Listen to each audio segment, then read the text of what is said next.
ჩემი მაყურებელი ხშირად მთხოვს ხოლმე გავაკეთო გადაცემა გიორგი გურჯიევზე. ეს წინააღმდეგობრივი პიროვნება ფრიად პოპულარულია საქართველოში, როგორც მისი მოღვაწეობის, ასევე გვარის გამო. ბევრი თვლის, რომ მისი გვარი გურჯიევი მისივე ქართულ წარმომავლობაზე მიუნიშნებს. თუმცა ეს არასწორი მოსაზრება გურჯიევი ბერძენი იყო. გამომდინარე იქედან, რომ ამ პიროვნების ზეგავლენა ეზოთერიკულ აზროვნებაზე მართლა ძალიან დიდი იყო, ამიტომ გურჯიევზე ვისაც არ ეზარება, ყველამ გააკეთა თითო გადაცემა, დაწერა ბლოგი, ან წაიკითხა რადიოში რაღაცა ნაკვეთები თუ ნაკვეთები. ამიტომ მე არ ჩავთვალე მიზანშეწონილად ამ ადამიანზე ცალკე ვიდეოს გაკეთება, თემა საკმაოდ გაცვეთილია და მის შესახებ ძალიან ბევრ მასალას მოიპოვებთ ქართულ ენაზეც.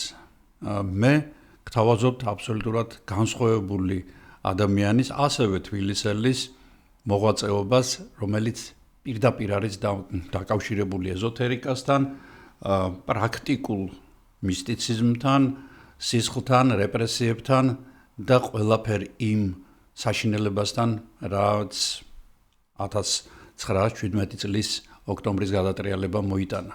ეს იქნება ძალიან საინტერესო თხრობა ადამიანების ჯგუფის შესახებ, რომლებიც ტიბეტის მთებში, ალტაიში, კოლის ნახევარკუნძულზე ეძებდნენ უძველეს ცოდნას, უძველეს ცივილიზაციებს, რა იპოვეს მათ და რით დამთავრდა მათი ეს ძიება, ყველაფერი ამის შესახებ მე დღეს გიამბობთ. გიამბობთ იმ საიდუმლო ორგანიზაციის შესახებაც, რომელიც კომუნისტურ რევოლუციური მასონების ტიპის იყო და გიამბობთ მათ ტრაგიკულ აღსასრულზე. ეს ძალიან საინტერესო ვიდეოა, ამიტომ გთხოვთ მას ბოლომდე უყუროთ და მხოლოდ ამის შემდეგ დაწეროთ ხოლმე კომენტარები ისევ და ისევ. მე უმორჩილესად გთხოვთ კომენტარებს შუა გზაში ნუწერთ ხოლმე.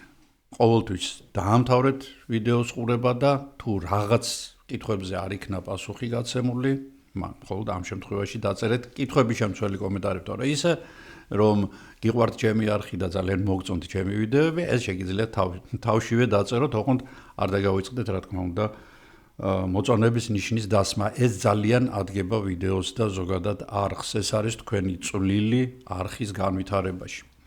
მე მინდა ძალიან დიდი მადლობა გადაუხადო ბოლო ერთ კვირაში დაახლოებით 1000 ახალ გამომწერს. ეს ნიშნავს, რომ ჩემს ვიდეოს ბევრი ადამიანი გაეცნობა.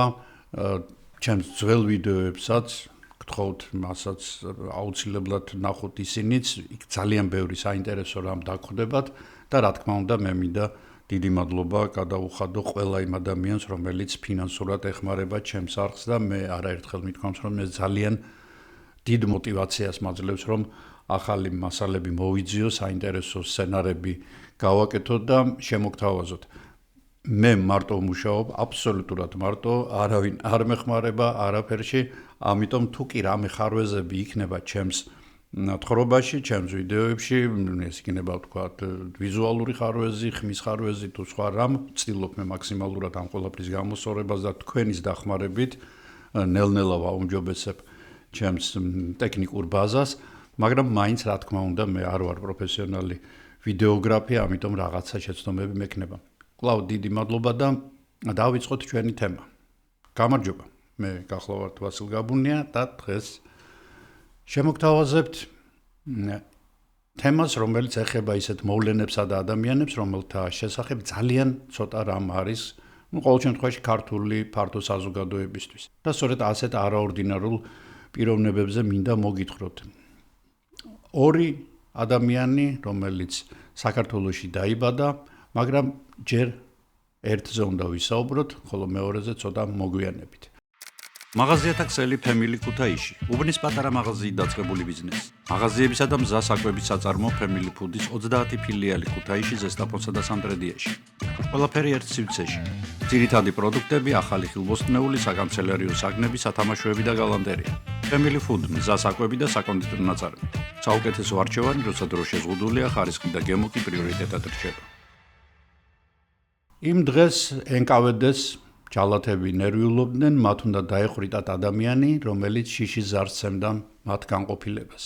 როცა გლები დასახრეთ და საკანში შეიყვანეს, ეგზეკუტორებმა გაოცება ვერ დამალეს. იგი არც ტიროდა, არც გაუმარჯო სტალინს იძახდა, არც კომპარტიას და არც ჯალათებს უვარდებოდა ფეხებში.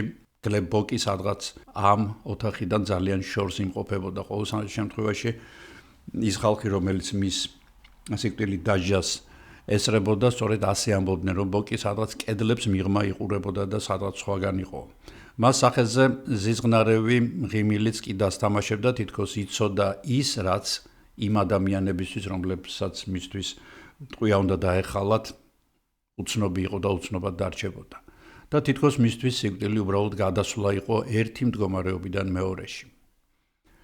გაისმა ბრძანება ცეცხლი და წითელი შამანი მოკლეს.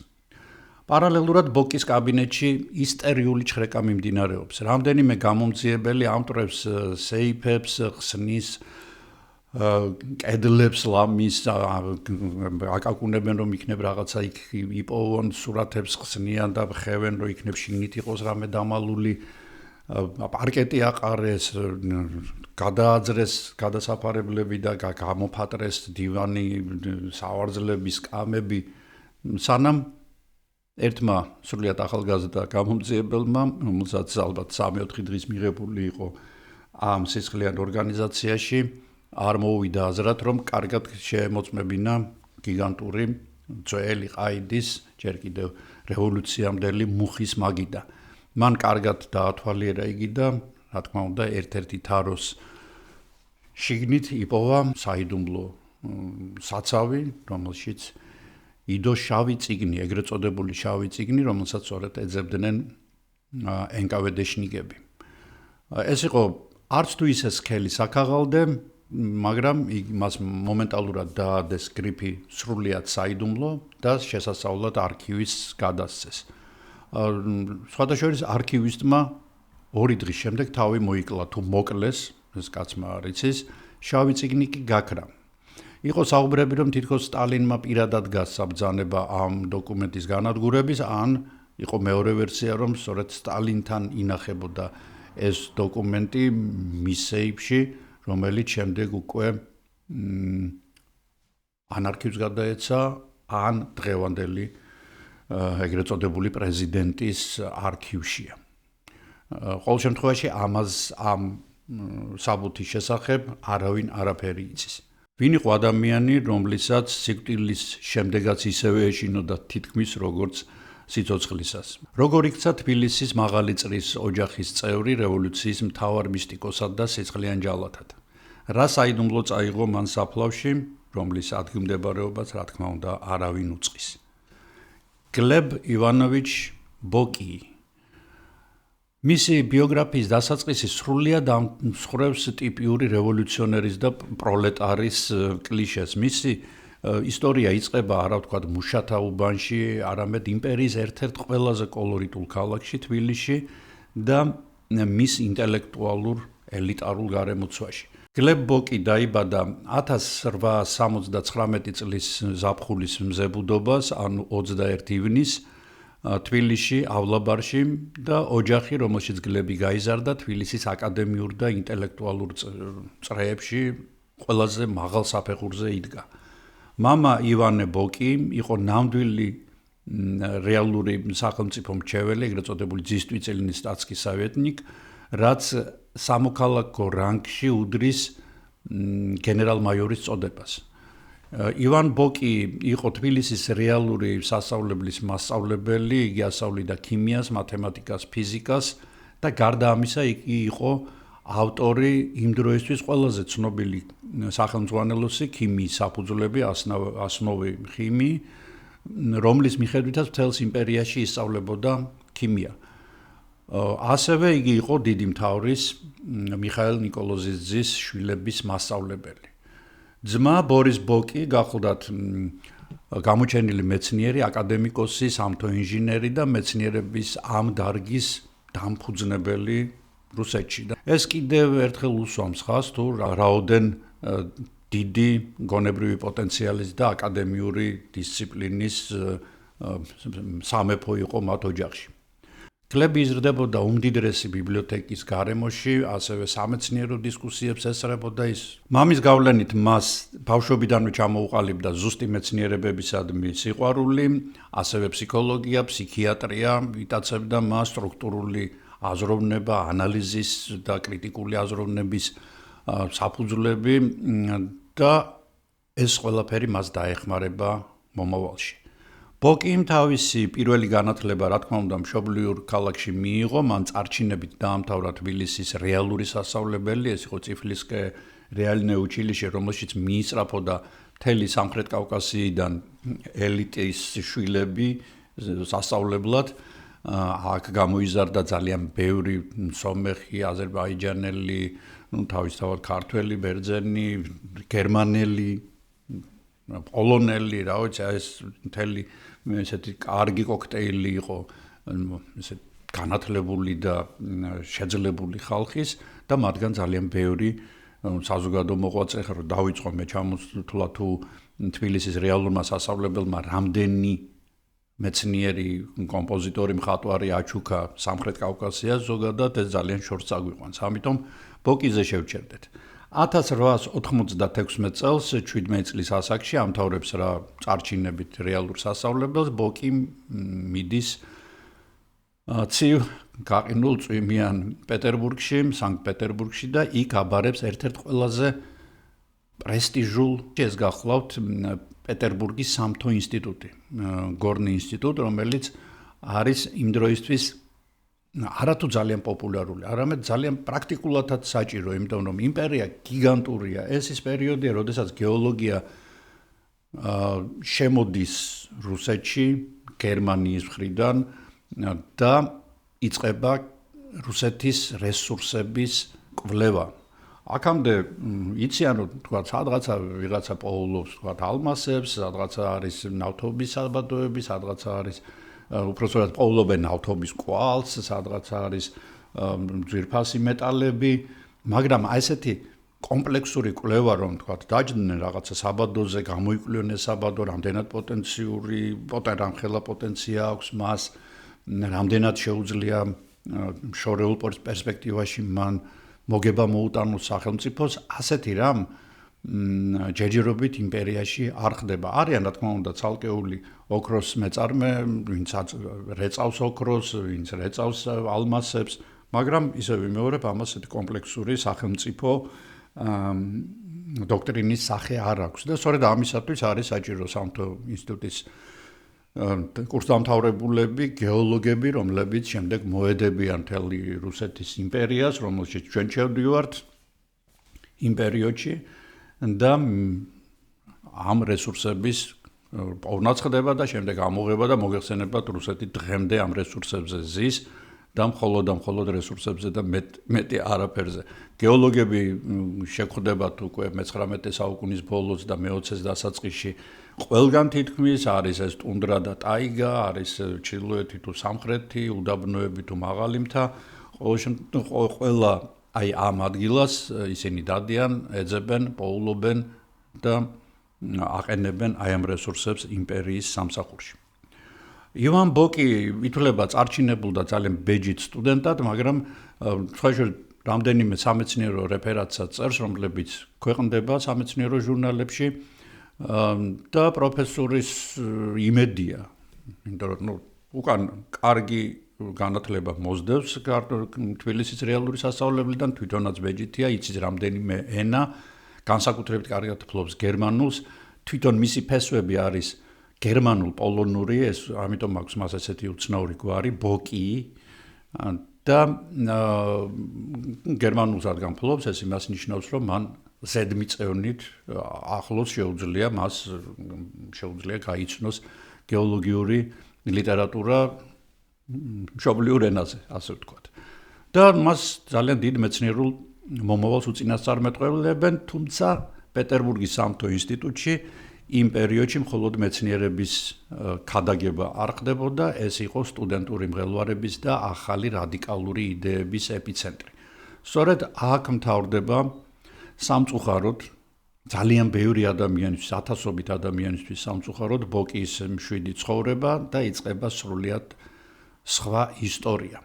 ბოკიის პეტერბურგული პერიოდი არის კლასიკური მაგალითი იმისა, თუ როგორ იქცევა მაღალი წრის ინტელექტუალი რადიკალ ბოევიკად. მე ამის შესახებ მაქვს ერთ-ერთი ვიდეო, როდესაც ბაადერ მაინჰოფ-ენსლინის ფენომენზე მაქვს საუბარი, ეს იყო გერმანიის ფედერაციულ რესპუბლიკაში ტერორისტული ორგანიზაცია, ორი ვიდეო მაქვს მე ამ ორგანიზაციის შესახებ და თუ არ გაქვთ ნანახი, აუცილებლად ნახეთ, ძალიან საინტერესო ვიდეოებია, აი ამ thumbnail-ების საშუალებით მოძებნით მათ და ისიც ესეთ ანალოგიური რამ ხდება იქაც მაღალი წრის წარმომადგენლები, ინტელექტუალები როგორ იქცევიან ჯალათებად, კვლელებად. ეს გარდასახვა არ ხდება უცებ, არამედ სისტემატიური დაპატიმრებების, გადასახლებების და ქუჩების ბრძოლების ფონზე. 1887 წელს, ანუ ფაქტიურად რომ ჩააბარა ერთი წლის თავზე, იგი უერთდება ლენინის მიერ დაარსებულ Союз борьбы за освобождение рабочего класса, ანუ მუშათა კლასის განთავისუფლებისთვის ბრძოლის კავშირს. 1898 წელს იგი ხდება ახლა ჩამოყალიბებული RSDRP-ის წევრი და სწორედ აქ ხდება მისი როგორც შემდგომში გენიალური კონსპირატორის ჩამოყალიბება. მისი ტექნიკური გონება იდეალურად ერგება იატაკქვეშა მოძრაობის სპეციფიკას, მას ევალება შიფრების გამოგონება, პირიქით ვიღაცების შიფრების გატეხვა, არალეგალური სტამბების მოწყობა და საიდუმლო მიმოწერები. ამ პერიოდში ბოკი პირველად ხვდება სახელმწიფო რეპრესიული მანქანის პირისპირ, რომლის ნაწილიც შემდეგ თვითონ გახდება გაათასმაგებული ძალით. 1900 წლის 1 ივლისს ბოკის პირველად აპატიმრებენ. სტუდენტურ არეულობებში მონაწილეობის გამო მას ეკრძალება პეტერბურგში ცხოვრება, რა თქმა უნდა, რიცხავენ სამთო ინსტიტუტიდან და აძევებენ მშობლიურ თბილისში, კარგი ღვინის და საჭველების გარემოცვაში, სადაც რა თქმა უნდა პოლიციის ზედამხედველობის ქვეშ იმყოფება, მაგრამ იგი გამოიპარება თბილისიდან, არ ასვენებს გამჩენიო მასზე ანათქვამი და 1902 წელს ჩადის კვლავ პეტერბურგში. მას აპატიმრებენ რეჟიმის დარღვევის გამო და ამჯერად თბილისში კი აღარ უშვებენ, არამედ გაყინულ ირკუტსკში. 3 წლით ასახლებენ ციმბირში. 1904 წელია ბოკი ახერხებს გადასახლებიდან გაქცევას, ზოგადად ეს კატორღები, ძველი რევოლუციამდელი კატორღები ისე იყო მოწყობილი, ყველა გარბოდა. ეგეც სტალინი მე მგონი 16 ჯერ არის გაქცეული, ხო? ბოკიც გაიქცა და კვლავ პეტერბურგში დაბრუნდა. სწორედ ამ დროს იღებს იგი თავის სხვადასხვა ფსევდონიმებს, ეს არის მინვიჩი, ჯაჯა, მაქსიმი და ასე შემდეგ. 1905 წელი ეს არის გარდამტეხი პერიოდი რუსეთის იმპერიის ცხოვრებაში, როდესაც ხდება ძალიან მასიური გამოსვლები, რომელსაც მოყვება სისხლისღვრა და ფაქტიურად 1905 წელი ეს არის რეპეტიცია 1917 წლის, როდესაც სამაძერჟავიე, რუსული სამაძერჟავიე დაემხო და მოვიდა ახალი გაცილებით სისხლიანი და სასტიკი რეჟიმი. ბოკი ხელმძღვანელობს პეტერბურგის საბრძოლო რაზმებს. რომლებიც შეიარაღებულები არიან.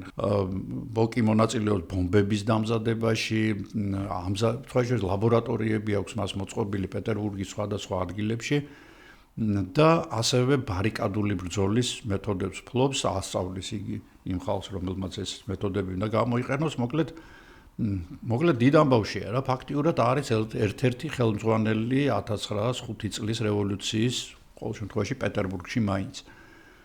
ეს რევოლუცია სისხლში ჩაახშეს, მაგრამ ბოკი მაინც არ ნებდება, ის უკვე იდეური, ფანატიკოსი რევოლუციონერია, ფაქტიურად ის არის პროფესიონალი რევოლუციონერი, ანუ მისი პროფესია არის რევოლუციების მოწყობა. იყო ასეთი პროფესიონალი რევოლუციონერები, მაგალითად აგერ 60-იან წლებში, 50-60-იან წლებში ასეთი იყო ჩე გევარა, რომელიც ქვეყნიდან ქვეყანაში დადიოდა სამხრეთ ამერიკის და აწყობდა რევოლუციებს, აწყობდა სისხლიან ჩახშობებს იმ რევოლუციების მოწინააღმდეგეების, სადაც ეს რევოლუციები ხდებოდა, საბოლოოდ მისი ამბავი როგორც დასრულდა, კარგად მოგეხსენებათ და რატომღაც დღეს ჩე გევარა ითვლება რაღაცა მემარცხენე მოძრაობის და იმის იდეალად. ამ დროს კაცი იყო აბსოლუტური კაცი ჭამია. ნუ ჩე გევარაზე შეიძლება კიდე ცალკე ვიდეოს გაკეთება, უბრალოდ იმდენად გულის ამრევი პიროვნება იყო, რომ ალბათ ცოტა გამიჭირდება მასზე შვიდად საუბარი და ძალიან მიკერძოებული ვიქნები. ნით ნაკრებს და იქ ხდება ჩურჩხელა, სვანური მარილი, ცხარე აჯიკა, ყვავილების თაფლობა, ქართული ღვინო. ნაკრებში ახლა უკვე ჩვენი ბავშვობის მეგობრებიც არიან. წუნა და წრუწუნა, თოვლის გუნდა, დევი და რა თქმა უნდა ბატიტასიკო. თუ გამოიყენებთ ჩემს პრომოკოდს, რომელსაც ახლა ეკრანზე ხედავთ, სტანდარტული 7%-ის ნაცვლად მიიღებთ 20%-იან ფასდაკლებას. ნაკრების გაგზავნა უკვე მთელი ევროპის მასშტაბითაა შესაძლებელი. დარეკეთ ამ ნომერზე, შეუკვეთეთ თქვენთვის სასურველი შემადგენლობა და სადაც არ უნდა იყოთ, შეიგრძენით საქართველოს გემო. 1914 წელს აქამდე იგი თავისუფლებაზე წარმოიდგინეთ თითქმის მთელი 9 წელი გაძლო თავისუფლებაზე, მას იჭერენ და გადაასახლებენ ოლონეცის გუბერნიაში, ეს არის ასევე ციმბირი, მას ვერ უმტკიცებენ მონაწილეობას 1905 წლის რევოლუციაში, ამიტომ საჯელი ესეთია რა, იგი არის на вольном поселении, ასე ქვია, ანუ გადასახლებული არის, მაგრამ სოფელში ცხოვრობს როგორც ჩვეულებრივი ადამიანი, სოფლის მოსახლე, უბრალოდ მას არ შეუძლია ამ სოფლიდან გასვლა. 1916 წელს იგი გარბის ამ თავისი პასელენიიდან და ბრუნდება, რა თქმა უნდა, პეტერბურგში და ხდება RSDMP-ს, ეს არის რუსეთის სოციალ-დემოკრატიული მუშათა პარტიის პეტროგრადის კომიტეტის წევრი. ის პრაქტიკულად ხელმძღვანელობს მთელ ბოლშევიკურ იატაკქვეშეთს დედაქალაქში, მოგეხსენებათ მაშინ სანქტ-პეტერბურგი დედაქალაქია და როგორც და ეს იმ პერიოდში ხდება, როცა რევოლუციის ლიდერები, მთავარი ლიდერები ტროცკი და ლენინი გახლავან ძირითადად შვეიცარიაში. ბოკის ძალა, ისე როგორც თქვა ტროცკის შემთხვევაში, ორატორობაში არ არის. იგი ჩუმია, იგი ორგანიზატორია, იგი იდეალური შემსრულებელია, ის არის ადამიანი აჭრდილი. ის ასრულებს ყველაზე ბინძურ, მაგრამ ასევე ძალიან მნიშვნელოვან სამუშაოებს და ეს ყველაფერი ძალიან სასარგებლო ხდება ოქტომბრის გადატრიალების შემდეგ, როცა ლენინის პარტია ხელთ იგდებს ქვეყნის სათავეებს. 1917 წელს რუსეთში იქმნება ეგრეთ წოდებული რუსეთის საგანგებო კომისია, VЧK, Всероссийская чрезвычайная комиссия. ეს არის საშინელი ორგანო, ეს არის ორგანო, რომლისგანაც აღმოცენდა შემდეგ NKVD, ანუ Народный комиссариат внутренних дел, შემდეგ KGB და დღეს ამ სიცხლიანი ორგანიზაციების მემკვიდრე გახლავთ FSB. ამ კომისიის მიზანია კონტრრევოლუციური ელემენტების გამოვლენა და დასჯა. მისი ხელმძღვანელია პოლონური წარმოშობის ფელიქს ძერჟინსკი, ედმუნდიჩი, დაარსების პირველივე დღიდან, სხვათა შორის ეს ორგანიზაცია პირველივე დღიდან იწყებს სისხლის მდინარეების დატოვებას ისტორიის ფურცლებზე. 1918 წელს მარტში ბოკი ამ ორგანიზაციაში საპასუხისმგებლო განყოფილებას იბარებს, რომელსაც ჯაშუშური, საბოტაჟური და კონტრრევოლუციური საქმიანობის აღკვეთა ევალება. და სწორედ ამ მომენტიდან იწყება ამ ადამიანის ბიოგრაფიაში ყველაზე ბნელით მოცული და შეიძლება ითქვას საზარელი ეპოქაც. იგი ეგრეთ წოდებული წითელი ტერორის მთავარი არქიტექტორი ხდება, ერთ-ერთი მთავარი, უამრავი არქიტექტორები ყავდა ამ ტერორს. იგი განაგებს განსაკუთრებულ განყოფილებებს როგორც პეტროგრადში, ასევე დასავლეთ რუსეთში. და ამ განსაკუთრებულ განყოფილებებს ევალებათ დაუნდობლად და ეფექტურად იმოქმედონ სხვადასხვა კონტრრევოლუციონერები, ვისაც ჩათვლიან რომ კონტრრევოლუციონერია, მაგალითად არასწორად ფიქრობს, არასწორად წერს, არასწორად საუბრობს, არ არის თლად ბოლომდე მომხრე ბოლშევიკური რევოლუციის, აი ასეთ ელემენტებს, ასე ეძახდნენ, დეკლასირებულ ელემენტებს აღმოაჩენენ აი ამ ორგანიზაციის წევრები და მისი თანამშრომლები ქირურგიული სიზუსტით მუშაობენ, ისინი წამებით აიზულებენ ადამიანს, რომ თავის თავზე რაღაც სისულელები ისაუბროს, ეს უკვე წინაპირობა შემდეგ რაც ხდება 30-იან წლებში საბჭოთა კავშირში და თვითონ ბოკი პირადად ხელს აწელს ყოველდღიურად ათეულობით ადამიანის სიკვდილზე. როგორც ამბობენ, იგი ხშირად თვითონაც ესწრება ეგზეკუციებს და იგი დარწმუნებულია, რომ სამართლიანი საზოგადოების შენებლობაში შეაქვს ძალიან დიდი წვლილი და რომ ამ მშენებლობის საქმეში, ვინც კი ხელს შეუშლის, იგი აუცილებლად უნდა განადგურდეს. 1918 წელს ზაფხულში მაისეი ურიცკის მკვლელობის შემდეგ ეს მაისეი ურიცკი ძალიან კოლორიტული პიროვნება გახლდათ, ის იყო პეტროგრადის ჩეკას ხელმძღვანელი, ანუ საგანგებო კომისიის ხელმძღვანელი, მართლა ძალიან საინტერესო პიროვნება იყო, ბოკის ნიშნავენ მის ადგილას. მისი ხელმძღვანელობით იწყება პეტროგრადში მასობრივი დახვრეტები და იხვრიტებიან სასულიერო პირები, ოფიცრები, ყოფილი ჩინოვნიკები, მეფის რუსეთის ინტელიგენცია, სათვალის გამო, ჰალსტუხის ტარების გამო, რა ვიცი, ნებისმიერ რამეზე შეუძლიათ შარი მოგდონ და მიგაყენონ კედელთან. და ბოკი ისევე მეორებ, როგორც აი ბუღალტერი აწერს სახელფასო უწყისებს ხელს, ასე აწერს ხელს დახვრეტებზე. თითქმის 20 საათი მუშაობს, როგორც ამბობენ თვითმხილველები, მის კაბინეტში მუდმივად არის წესრიგი, იდეალური წესრიგი და მუდმივად თავაზიანი და ცივი რჩება იმ ადამიანების მიმართაც, რომლებსაც იმ მომენტში ესაუბრება და იცის, რომ 10 წუთში დახვრიტავენ. ისეთი კარგი ორგანიზატორული თვისებები გამოიჩინა ბოკიმ, რომ იგი დაშიrdათ თურქესტანში. თურქესტანი ეს არის, აი რო წარმოიდგინოთ დღევანდელი აზიის ქვეყნების ნაწილის გაერთიანება.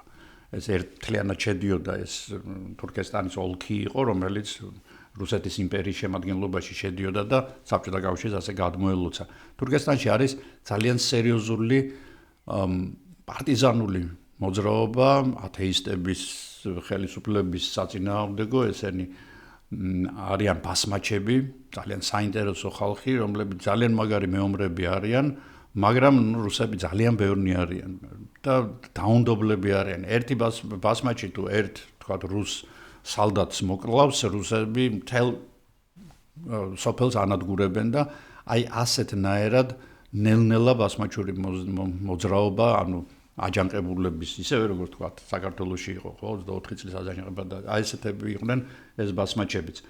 წინააღმდეგობას უწევდნენ რუსების და კომუნიზმის დაარსებას მათ ქვეყნებში. ნელ-ნელა ნულზე დაყავს ფაქტიურად ბოკის, ну რა თქმა უნდა სისხლში ახშობს ამ ყველაფერს. როგორც ჩვევია, როგორც ეს ნებისმიერ რუსულ მთავრობას ჩვევია.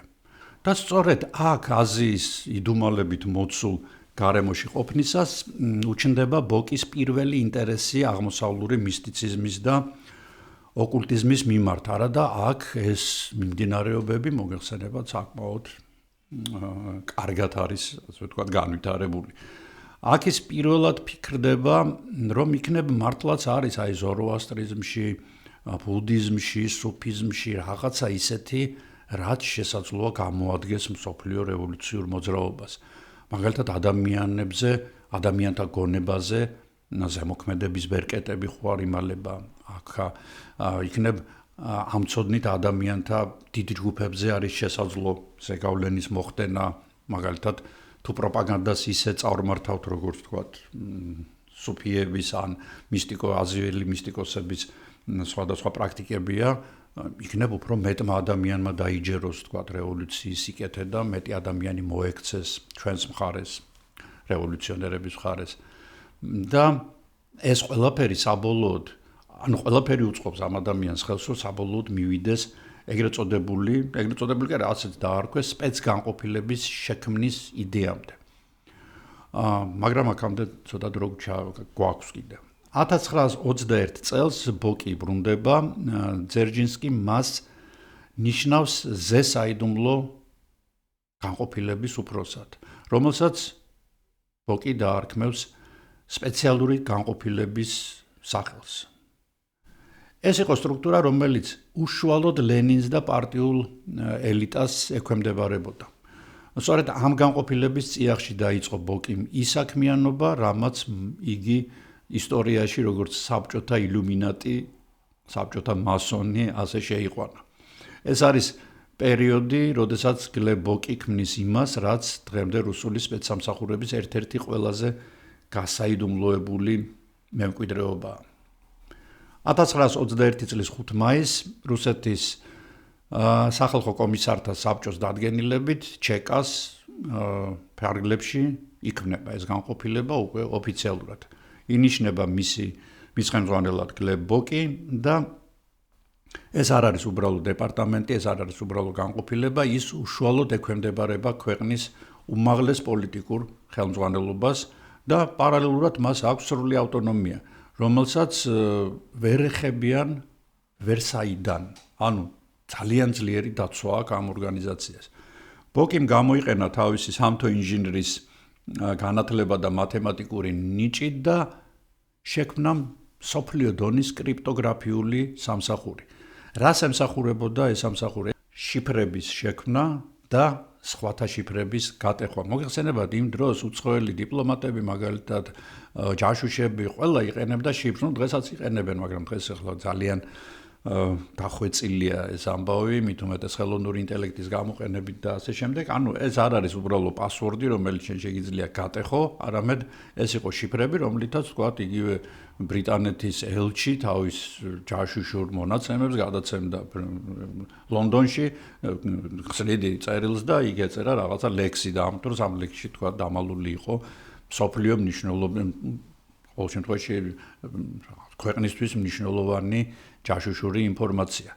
ბოკიმვე დააფიქსირა და მიხვდა, რომ რადიო არის ერთ-ერთი ძალიან კარგი გამოგონება და შექმნა რადიო გადამტაცებლების ქსელი. ამ ქსელის საშუალებით ამ სპეცსამსახურები იჭერდნენ ნებისმიერ რადიო გადაცემას მსოფლიოში და შემდეგ შიფრავდნენ. იმიტომ რომ ამ რადიო გადაცემაში შესაძლოა ყოფილიყო ისეთი გადაცემები, რომლებიც რუსეთში მოღვაწე ჯაშუშებს გამოადგენდა. და რაც მთავარია, ბოკის განყოფილება, მისი სპეცსამსახური აკონტროლებდა ნებისმიერ პარტიულ მუშაკს, ნებისმიერ სახელმწიფო მოღვაწეს. იხსნებოდა მათი წერილები, ისმინებოდა მათი ტელეფონები, მოგეხსენებათ, ხა ტელეფონი მაშინ ყველა ჯიბეში არ ედო და არც სახლში ეკიდა, ხოლო ეს იყო ამ დიდარი ხალხის, ან პარტიული ელიტის პრეროგატივა, რომ სახლში ტელეფონი ქონოდა, სამსახურში ტელეფონი ქონოდა, ყველა ტელეფონი იყო მოსმენაზე ჩართული. ბოკი აგროვებდა კომპრომატებს. ეს იყო მისი კოზირი, რომელიც შემდგომში ძალიან ცუდ როლს ითამაშებს. კოზირი რაში? იმიტომ რომ საკმარისი იყო ვინმე რაღაცა დაეწრუწუნა. თქვათ ბოკის სამსახურის ან რაღაც თქვათ მის წინააღმდეგ, იგი მომენტალურად უდებდა წინ შავსიას მისი ამ ადამიანის ქმედების. იყო ეს სად რამდენი დალია, ვისთან იწვა და როგორ იწვა, რა თქვა რევოლუციაზე, ან ლენინზე, ან სტალინზე და ასე შემდეგ. ანუ ეს იყო ერთგვარი ხელშეუხებლობის გარანტია, რომლითაც ეს ადამიანი, რა თქმა უნდა, შანტაჟირებდა ძალიან ხშირად და ეს იყო მისი დაცვაც ასევე. ბოკიმ შექმნა უზარმაზარი კარტოთეკა, რომელშიც აი გერმანული სიზუსტით იყო ჩაწერილი ყველაფერი აბსოლუტურად და ეს იყო, ისე ვიმეორებ, მისთვის ძალიან მნიშვნელოვანი. მნიშვნელოვანი ისევე, როგორც დღეს თქვათ, უსმენენ, დღეს იწერენ ყველაფერს, მეტნაკლებად მნიშვნელოვანი ადამიანების და შემდეგ წინ უდებენ ამას ყველაფერს და უქვეყნებენ შემდეგ. ეხლა მეტი საშუალებაა, ხო, ინტერნეტში გამოუქვეყნა. ის ბოკი კი ფოტოს აჩვენებდა და ეუბნებოდა, რომ აი ეს გადაგიღეთ ძმაო და თუ ცოტა კიდევ აუწევ ხმას, მე ამას ან პარტიულ კრებაზე გავიტან, ან კიდევ უარესი შენ ცოლს ვაჩვენებ. ასე რომ ბოკი ამართლებდა დოქტრინას, რომ ვინც ფლობს ინფორმაციას, იგი ფლობს ძალაუფლებას. ბოკი, რა თქმა უნდა, არ ენდობოდა შემთხვევით ადამიანებს, მას განყოფილებაში ყავდა მილიონჯერ გადამოწმებული ძალიან სანდო და ძაღლივით მინდობილი მასზე ადამიანები. ესენი იყვნენ ფართო პროფილის, სხვათა შორის მეფის ოფიცრებიც ყავდა მას განყოფილებაში, იმიტომ რომ ახლა ის ძველი კადრები მართლა ძალიან დიდ ცოდნას ფლობდნენ, ხო? იყვნენ კრიპტოგრაფები, მათემატიკოსები, ფიზიკოსები, ლოგიკური აზროვნების სპეციალისტები, ფილოსოფოსები, ანუ ხალხი, რომლებსაც აზროვნება შეეძლო, კრიტიკული აზროვნება შეეძლო და რაღაც დასკვნების გამოტანა, დადება და სარგებლის მოტანა ამ ორგანიზაციისთვის. განყოფილება მდებარეობდა ლუბიანკაზე, ეს მოსკოვის ცენტრია, მოგეხსენებათ, იქ სადაც ძერჟინსკის ძეგლი იდგა და ჩამოაგდეს 90-იან წლებში და ახლა თავიდან უპირებენ ამ სისხლიან ჯალათს ძეგლის აღმართვას. აი ამ ლუბიანკაზე ამ ცნობილ შენობაში, რომელშიც 1000-ობით ადამიანის, 100,000-ობით ადამიანის ბედი გადაწყდა, არა კარგად, რა თქმა უნდა. აქ ქონდა მას ცალკე თავისი სართული, რომელსაც ქონდა ცალკე შესასვლელი. იგი ცენტრალური შესასვლელით არ შედიოდა, მას ქონდა შესასვლელი, რომელიც რამდენიმე, მისმა თანამშრომლებმა იცოდნენ და კიდევ გარედან რამდენიმე ადამიანმა. ეს კრიპტოგრაფიული ლაბორატორია იყო არა უხეში ძალის, არამედ ინტელექტუალური ტერორის ცენტრი. ეს იყო საბჭოთა ტერორის მამოძრავებელი ნერვი და იქ ისხდნენ ადამიანები, რომლებიც საათობის განმავლობაში ხსნიდნენ მათემატიკურ ალგორითმებს. და ბოკი იყო ამ ყველაფრის ტვინი. კრიპტოგრაფიული ლაბორატორიის ჩამოყალიბებიდან 2-3 თვეში ბოკის ახსენდება თავისი აზიური გამოცდილება და იგი აქ სამუშაოდ იწვევს, ბიუჯეტი ძალიან კარგი აქვს, ასე რომ არ ჭირდება დიდი დაზოგვა, იგი იღებს ექსტრასენსებს, ეზოთერიკოსებს, ჰიპნოზის სპეციალისტებს, მისტიკოსებს და თქვენ წარმოიდგინეთ სხვადასხვა არატრადიციული სექტების, ანუ ტრადიციული არის თქვათ ეკლესია ხო, მაგრამ ეს სექტები, რომლებიც არ ითვლებიან ეკლესიის წიაღის მაცხოვრებლებად, არატრადიციულებად ითვლებიან, მათ აქვს ძალიან საინტერესო ზოგჯერ მოსაზრებები მსოფლიო წყობის შესახებ, მისი წარმოშობის და მისი როგორ უნდა გაგრძელდეს შემდეგ ცხოვრება, ამ ყველაფრის შესახებ და აქედან გამომდინარე ბოკისაც აინტერესებს ასეთი რაღაცები და იწვევს ამ ხალხს. საინტერესოა, რომ ადამიანი, რომელიც საკუთარი ხელით აგერ უკვე საუკუნის დასაწყისიდან ფაქტიურად ათეისტური სახელმწიფოს აშენებას ემსახურება, თვითონ სწავლობს ისეთ ფსევდომეცნიერებებს, მეცნიერებასთან კავშირი არ აქვს, ხო, ეზოთერიკა და ექსტრასენსები და მისტიკა და რაღაცა, სად მეცნიერება და სად ეს ყველაფერი. 1923 წელს, როდესაც ბოკი უკვე ხელმძღვანელობს აი ამ სპეცგანყოფილებას და უკვე ყავს ეს ხალხი შეკრებილი, მას ევალება რატომღაც სალავკებზე, ესეთ სოლოვკის კუნძულების არქიპელაგი არსებობს თეთრ ზღვაში, აქ ყოფილი მონასტრის ტერიტორიაზე განსაკუთრებული ბანაკის მოწყობა. რატომ ბოკი? პირველ რიგში იმიტომ, რომ მას ძალიან კარგი სპეციალისტის და ორგანიზატორის რეპუტაცია აქვს. და მართლაც მან შეძლო რთული სისტემების ორგანიზება ამ არქიპელაგზე და სოლოვკი ჩაფიქრებული იყო როგორც ექსპერიმენტული ბანაკი, სადაც უნდა გამოეცადათ პატიმრების შრომის გამოყენების მეთოდები. ანუ ბოკი მიუდგა ამ ყველაფერს არა როგორც თქვა, დავიჭირეთ ხო ჩვენ ხალხი და გადავასახლეთ. რატომ უნდა ვაჭამო მე ამ ხალხს? თორსა ამ ხალხის გამოყენება შემიძლია როგორც მუშა ძალა, ფიზიკური ძალა, რომელიც რაღაცას აწარმოებს და პარალელურად ინტელექტუალურიც, იმიტომ რომ ძალიან ბევრი ამ კონსულებზე ხდებოდა სამეცნიერო ნამუშევრების გამო.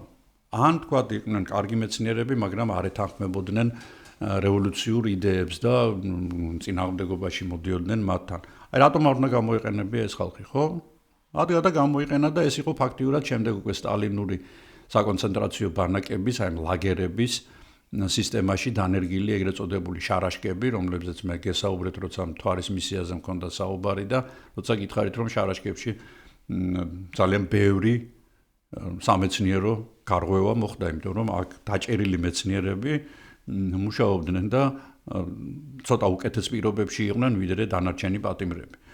ბოკი არაერთხელ ჩადის კუნძულზე ინსპექტირებისთვის და შემორჩენილია ცნობები, რომ იგი პირადად აკვირდებოდა პატიმრების ყოფას, განსაკუთრებით ისეთი პატიმრების, რომლებიც მნიშვნელოვანი იყვნენ სისტემისთვის. და სწორედ ბოკის დროს იქცა სოლოვკი ჯოჯოხეთად. წამების მეთოდებს იყენებდნენ საშინელს, ეს იყო ყინულიან წყალში, კასრში ჩასმა ადამიანის, ეს იყო ცეცხლით წამება, ეს იყო ნახევრად დახრჩობით წამება. მოკლედ ყველაფერი ის, რაც შემდეგ უკვე ძალიან კარგად და ინტენსიურად გამოიყენეს როგორც საბჭოთა კავშირის ლაგერებში, ასევე გერმანულ ნაცისტურ საკონცენტრაციო ბანაკებში და ეს გამოცდილება, ასეთ სისხლიანი გამოცდილება ძალიან გამოადგა ამ რეჟიმებს. და კიდევ ერთი უცნაური დეტალი, ბოკი სოლოვკის ბანაკებს იწყებს გამოყენებას ამ ბანაკების როგორც რესურსის, თავისი ნეიროენერგეტიკული, ეგრეთ წოდებული კვლევებისთვის. ზოგიერთი ექსპერიმენტი ჰიპნოზსა და მასობრივ ფსიქოზზე ტარდება სწორედ სოლოკის პატიმრებზე. ტარდება ექსპერიმენტი პროპაგანდის ზეგავლენაზე, როგორ და რა მეთოდებით არის შესაძლებელი ადამიანების ტვინებში ცრუ ინფორმაციების ჩატენვა და ჩამაგრება შემდეგ ამ ინფორმაციების. ბოკის სპეცგანყოფილება სოლოკის მეშვეობით ახდენდა ეგრეთ წოდებული არასასურველი ელემენტების ფილტრაციას და პატიმრებს შორის იქმნებოდა ერთგვარი უნდობლობის ატმოსფერო, ანუ პატიმრები ერთმანეთს უთვალთვალებდნენ. ზოგადად ალბათ გაგიჩნდებათ კითხვა, რატომ და რამ გადააწყვეტინა ამ რაციონალურ სერიულ კვლევს ცივ მათემატიკოს და კრიპტოგრაფს, რომ ეზოთერიკაში, მისტიკაში და ტელეპათიაში ეტარებინა ექსპერიმენტები. ეს რომ გავიგოთ, უნდა ვიცოდეთ, როგორი მისტიციზმის მორევში იყო ჩაფლული იმდროინდელი რუსეთი.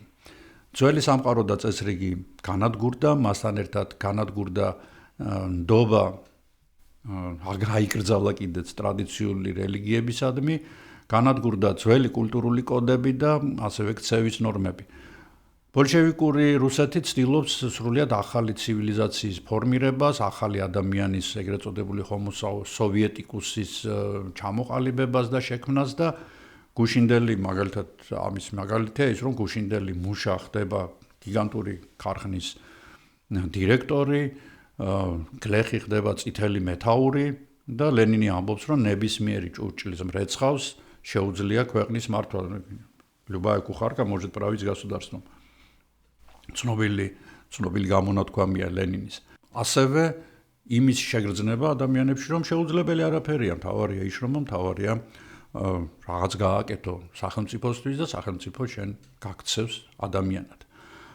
ამავე დროს შედარებითი თავისუფლება რუსეთში, ყვავის ნუდიზმი, ყვავის სხვათა შორის თავისუფალი სიყვარულის იდეა, მისი კი არა კრებები იმართება, რომ აი კომკავშირელს ქალმა ამაკაც არ უნდა უთხრას უარი და ასე შემდეგ და ამას მოსდევს სხვათა შორის რუსეთში ავანგარდიზმის გაფურჩქნა, საოცარი მხატვრები და რეჟისორები ჩნდებიან, პოეტები, მწერლები, რა ვიცი, მართლაც გენიალურები, კანძინსკი, მალევიჩი, ეიზენშტეინი, მეიერჰოლდი, მაიაკოვსკი, პლატონოვი, აი სრულიად ახალ ჰორიზონტებს ქმნიან, რომლებიც შედის სოფლიო კულტურის მარგალიტებში. და ასევე არის სხვათა შორის მეცნიერებაში, მაგალითად ციოლკოვსკი ქმნის პირველ კოსმოსურ თეორიებს, ამბობს, რომ რაკეტით შესაძლებელი არის გადაადგილება კოსმოსში და ასევე ძალიან პოპულარული არის ტვინის კვლევა. ძაღლის გული, ვისაც გაქვთ ბულგაკოვის საკითხული, თუ არ გაქვთ აუცილებლად წაიკითხეთ, თუ ორიგინალში მოახერხებთ, რა თქმა უნდა, ჯობს. აი იქაც არის ეს მოტივი გამოყენებული. იქ პროფესორი პრეაბრაჟენსკი სწორედ თავის ვინზე ატარებს ოპერაციებს და რაც მოსდევს ამას მერე ვიცით უბრალოდ. ასეთები გახლავთ ნობელის პრემიის ლაურეატი ივან პავლოვი და ასევე ბეხტერები, რომლებიც იკვლევენ ადამიანის თავისთვის, ზოგადად თავისთვის. და სწორედ ამ ორის კვლევების სერია ედება საფუძვლად ადამიანებზე ტოტალური კონტროლის განხორციელების იდეას მხოლოდ. ამ ადამიანებს მსგავსი რამ არც უფიქრიათ, როდესაც თავისთვის იკვლევდნენ. ადამიანმა არის ასეთი დოქტრინა, რომ და დაიმორჩილოს ბუნება, ბუნებისგან ჩვენ სიკეთეს არ უნდა ველოდეთ და იგი უნდა იყოს ჩვენს სამსახურში. ამისთვის კი ნებისმიერი მეთოდი მიღებულია.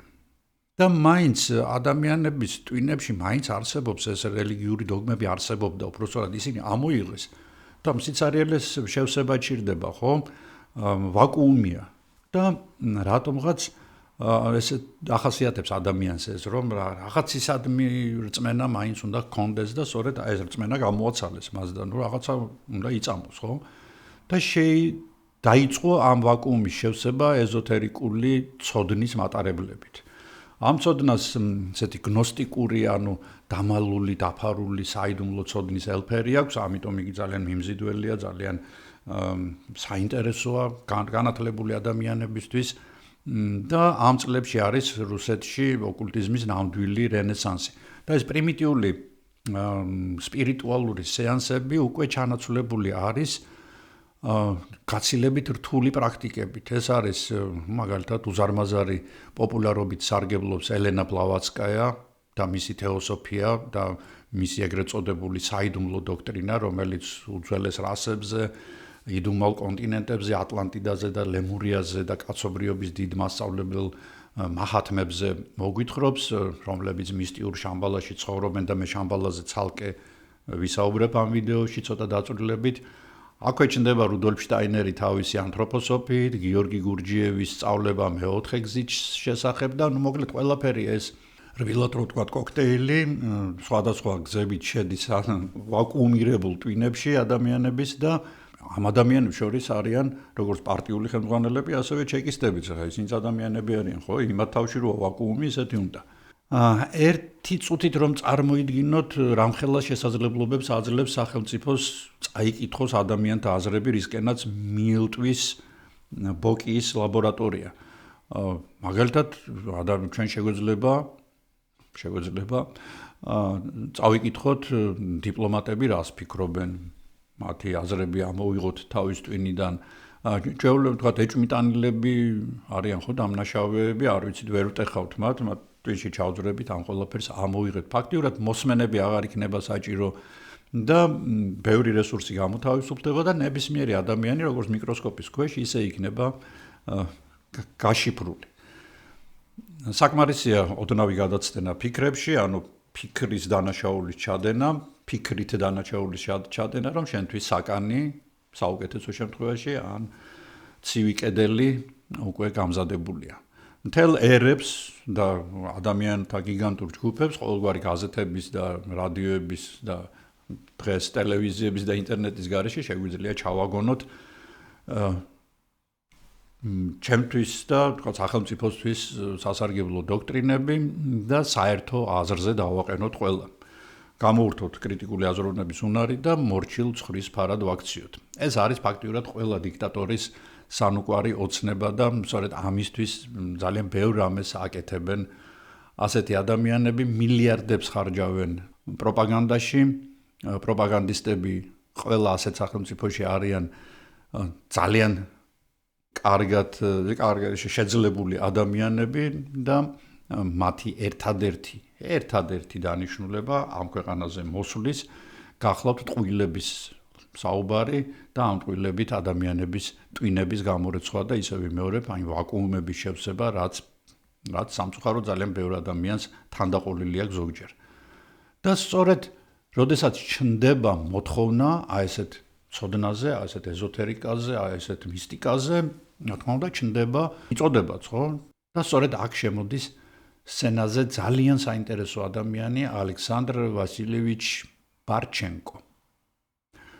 ადამიანი, რომელმაც გლებ ბოკის რაციონალურ სამყაროში მისტიციზმის და წითელი ოკულტიზმის გაღვივებული თესლები უკვე ხეებად აქცია და ბარჩენკო თავად არანაკლებ წინააღმდეგობრივი და უნიკალური პიროვნებაა და მისი ბიოგრაფია ძალიან გავს ავანტიურისტული რომანის პერსონაჟის ბედს, სადაც მეცნიერება, შპიონაჟი, ფანტასტიკა ერთმანეთში ისე აზელილი, რომ ვერ გაიგებს სინამდვილეს ადარი. ალექსანდრე ბარჩენკო დაიბადა 1891 წელს ქალაქ ელეცში, ეს არის ორიოლის გუბერნია. მამამისი იყო ნოტარიუსი, საკმაოდ კარგი რეპუტაციის მქონე, წარმატებული, მან კარგი განათლება მიიღო და თავიდანვე ავლენდა ინტერესს ბუნებისმეტყველების მიერ. მან დაიწყო სწავლა ყაზანის უნივერსიტეტში და შემდეგ გადავიდა იურიევის დღევანდელი ტარტუს უნივერსიტეტში, მოგეხსენება ტარტუს უნივერსიტეტი, მაშინაც და ახლაც ერთ-ერთი წამყვანი უნივერსიტეტია მსოფლიოში. მაგრამ სწავლა არ დაუმთავრებია და ფორმალური განათლება მიიღო მხოლოდ ექიმის. 1905-1909 წლებში საკუთარი მოწოდების ძიებისა და ფულის შოვნის მიზნით ბარჩენკომ მისი სიტყვებით, როგორც ტურისტმა, მუშამ და მეზღვაურმა მოიარა მრავალი ქვეყანა, მათ შორის იმყოფებოდა ინდოეთში და სწორედ ამ პერიოდში იწყება მისი გატაცება ეზოთერიკით. იმას ასაც ჩვენ ეზოთერიკას ვეძახით. მას მართლაც მისტიკური აზროვნებისკენ ჰქონდა ესეთი მიდრეკილებები, ასევე ჰქონდა უნარი თავისი გამოგონილი თუ სხვა მისნაირი მისტიკოსებისგან ნასწავლი ილეთებით ადამიანები დაებოლებინა და თავის მხარეს გადაეყვანა. იგი რევოლუციაში არ მონაწილეობს, საერთოდ არ აინტერესებს გარეთ რა ხდება, იგი 1909-დან 11 წლამდე ასევე მისი დღიურების მიხედვით არის გატაცებული ქირომანტიით. იგი მკითხაობს გუბერნიის, ნოვგოროდის გუბერნიის ერთ-ერთ ქალაქში, რომელსაც ბოროვიჩები ქვია და აქ პოლიციასთან თანამშრომლობს და თითქოს აი ამ ხელზე მკითხაობით მას შეუძლია გამოიცნოს ადამიანი დამნაშავეა თუ არა. იგი ამოწმებს მოკლულების ხელის აი ამ ხაზებს, ქირომანტია რა, მკვლელების, სავარაუდო მკვლელების და ასე შემდეგ. საკმაოდ კარგ შედეგებს დებს. სხვათა შორის, ყოველ შემთხვევაში ბოროვიჩების პოლიცია ამბობს, რომ გამოგვადგა ბარჩენკოს ეს ქირომანტია. ამავე პერიოდში იგი იწყებს ჟურნალისტობას ფსევდონიმით ნარვსკი, ელეცკი და ასე შემდეგ და ასევე აქვეყნებს უკვე 13-14 წლებში სერიას სხვადასხვა მოთხრობების და ერთი რომანიც კი დაწერა დოქტორი შავი, რომლის წაკითხვა მე დავიწყე ამას წინათ და ჯერჯერობით კარგად მიდის. ასევე არის მისი რომანი წყდიადიდან, მოთხრობების კრებული ცხოვრების ტალღებში და ასე შემდეგ. პირველი მსოფლიო ომის დაწყების შემდეგ მას მოქმედ არმიაში იწვევენ, მაგრამ 1915 წელს იგი მძიმედ იჭრება და ბრუნდება პეტერბურგში, ჯერ კიდევ. და იწყებს მუშაობას გაზეთში, 1917 წელს აქვეყნებს სათავგადასავლო მოთხრობას ოკეანე მარჩენალი, ასე ქვია მას და ეს არის მისი ბოლო სალიტერატურო მოღვაწეობის ბოლოა. 1918 წლიდან მისი ინტერესის საგანი ხდება ასტრონომია, ტვინის ფუნქციონირება და მასზე ელექტრონული მუხტების ზეგავლენა.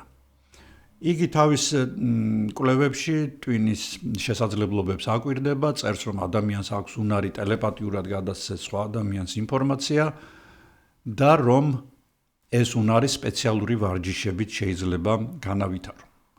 ამავე წლებში იგი მეგობრობს ბუდისტთა საკავშირო ტაძართან და ბარჩენკო ყველანაირი ჯურის ეზოთერიკულ და მისტიკურ სწავლებებში თავით არის გადაშვებული. იგი კავშირს ამყარებს რუს მისტიკოსებთან, რომლებსაც ეწოდებათ გალბეშნიკები. გალბა ითარგმნება როგორც მიწისქვეშეთი, ანუ ძველ რუსულად და ამ გალბეშნიკებს სწამთ, რომ რუსეთის ტერიტორიაზე არის სამოთხის ანალოგი, რომელსაც სახელად ქვია ბელოვოძიე, ანუ თეთრი წყლები და ეს ფაქტიურად გახლავთ ბუდისტური შამბალის რუსული ვარიანტი.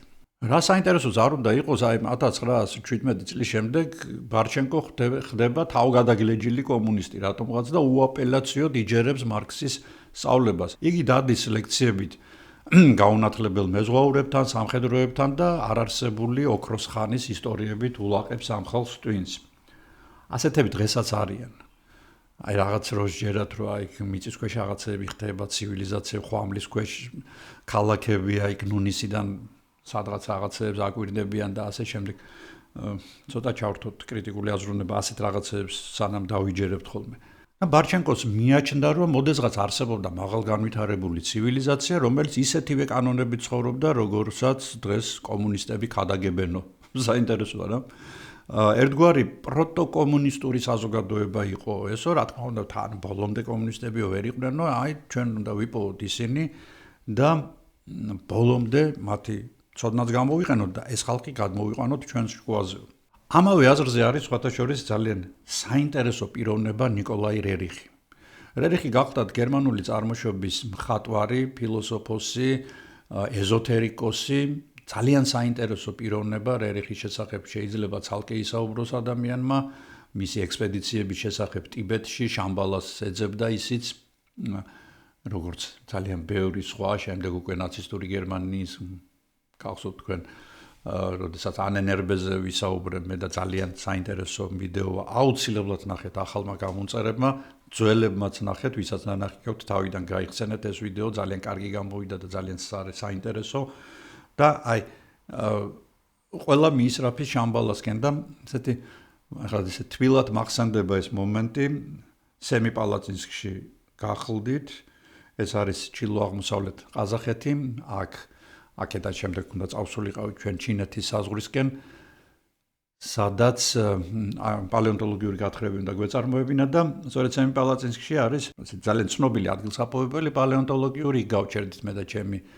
აწუღე განსვლელებული მეგობარი სლავა ჩხიკვაძე გავჩერდით ადგილობრივი გეოლოგის ოჯახში ეს გახლდათ არტემ გაიდუჩენკო ძალიან კარგი ადამიანი და მისი მეუღლე მუშაობდა ადგილობრივ მუზეუმში დირექტორი იყო ამ მუზეუმის და თხოვა რომ ჩვენო ამ დღეებში გახსნა გვაქვს მუზეუმზე მე ახალგაზრდა ბიჭი ვარ 22-23 წლის იქნებოდა წამომყვეო და დამეხმარო სურათების ერთ-ერთ ოთახში სურათების დაკიდებაზე წავყევი რა თქმა უნდა საქმე არაფერი მქონდა და როდესაც მან დაიწყო ამ სურათების ჩვენება ჩემთვის ახლა თავმკიდებთან უყურებ გავშტერდი იმიტომ რომ ეს იყო მართლაც საოცარი ჩემთვის ყოველად იმ დროისთვის საერთოდ უცნობი ადამიანის ნიკოლაი რერიხის ორიგინალები მისი სურათები ეს გამოფენა იხსნებოდა ამ მხატვრის და მართლაც მე უნდა იქ ალბათ 2 საათში მორჩი ამ დაკიდებას ამ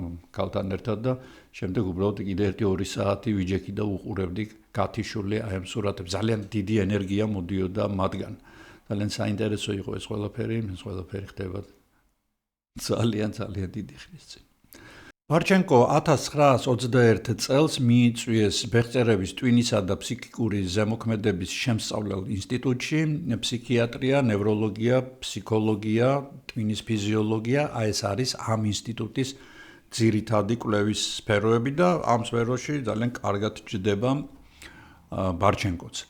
და ამ ინსტიტუტს განაგებს ეს ბეღწერები, ვლადიმერ ბეხტერევი, ეს გახლავთ მსოფლიო დონის ადამიანი, მეცნიერი და ამ დროს ასეთი პრაქტიკოსი მეცნიერი დაკავებული არის პარალელურად პარანორმალური შესაძლებლობების შესწავლითაც. ანუ პარანორმალურ კვლევებში რა შედის? ეს არის ტელეკინეზი, ტელეპათია და ასე შემდეგ, რომლებზეც მე ცოტა ქვემოთ უფრო დაწვრილებით ვისაუბრებ.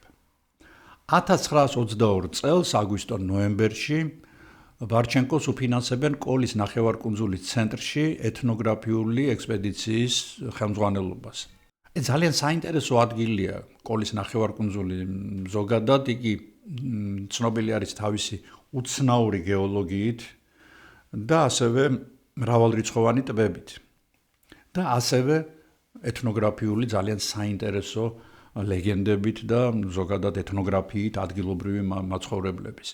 აქ არის ორი ტბა, ლავ ოზერა და სეიდ ოზერა, ანუ სეიდ ტბა და ლავ ტბა და სწორედ ამ მიდამოებში მიდის ბარჩენკო ექსპედიციაში. მასთან ერთად არიან მისი მეუღლე, სტუდენტი გოგონა, მდივანი მხატვარი და ტბასთან მათ შეუერთდებიან ასტრონომი კანდაი, დავიმახსოვროთ ეს ადამიანი და გაზეთის რეპორტიორი. აი ეს ტბები, ლავ ოზერა და საიდ ოზერა დღემდე ითვლებიან თანამედროვე უფოლოგების, მისტიკოსების და ეზოთერიკოსების და საიდუმლო საზოგადოებების სანუკვარ ადგილად, იმიტომ რომ ისინი ძალიან რთული მისაგნებები არიან, მისადგომები უბრალოდ და სწორედ ამ ადამიანების და ბარჩენკოს აზრითაც აქ არის დამალული ჰიპერბორეელების სამშობლო, თვითონ ჰიპერბორეელებიც და ხოთაშორის ეს ადგილები თვითონ იქ მაცხოვრებელი ლაპლანდიელებისთვისაც წმინდაა და ტაბუირებულია იქ მისვლა არ ითვლება სასურველად. ოფიციალური მიზანი ექსპედიციის გახლავთ საამებში, იგივე ლაპარებში, იგივე ლაპლანდიელებში გავრცელებული უცნაური ფსიქიკური ფენომენის მერიაჩენიეს, იგივე არქტიკული ისტერიის, იგივე მასობრივი ჰიპნოზის, მასობრივი შიზოფრენიის შეიძლება ითქვას შესწავლა. ეს მერიაჩენია, იგივე მას უწოდებენ მენერიქს და სხვა სახელებიც აქვს, გახლავთ ეთნოფსიქიატრიული დარღვევა. დარღვევა, რომელიც მხოლოდ გარკვეულ ერებთან გვხვდება. ესენი არიან ჩრდილოეთის მაცხოვრებელი ხალხები, რომლებიც კოლის ნახევარკუნძულზე არა მხოლოდ კოლის ნახევარკუნძულზე ცხოვრობენ, ასეთი მერიაჩენიის მსხვერპლი ხდებიან ევენკები, იაკუტები, ტიველები, ბურიატები, იუკაგირები, ანუ ხალხები, რომლებიც არა მხოლოდ კოლის კი არა, მთელ ჩრდილოეთის აი პოლარული წყლის მიღმა ცხოვრობენ. რაში ვლინდება მერიაჩენიე? ეს გახლავთ სულიერი და ფიზიკური ტკივილი. მერიაჩენიე შეპყრობილი ადამიანი ყმუის, კივის, ყვება თითქოს სადღაცა უცნაურ ადგილას მოხვდა, ხან სიცივეშია, იყინება, ხან პირიქით მას ცეცხლი უკიდია, ხედავს დემონებს და ცნობ ადამიანებს, რომლებიც არასდროს უნახავს. ამ დროს იგი ეხლება აქეთ-იქეთ კედლებს, თავს ურტყამს, მიწას. შემდეგ კი უცებ არაქათი ეცლება და იძინებს. იძინებს ზოგჯერ 2-3 დღითაც კი ეს ლეთარგიულ ძილს ეძლევა, შემდეგ ხიზლდება და არაფერი არ ახსოვს აბსოლუტურად.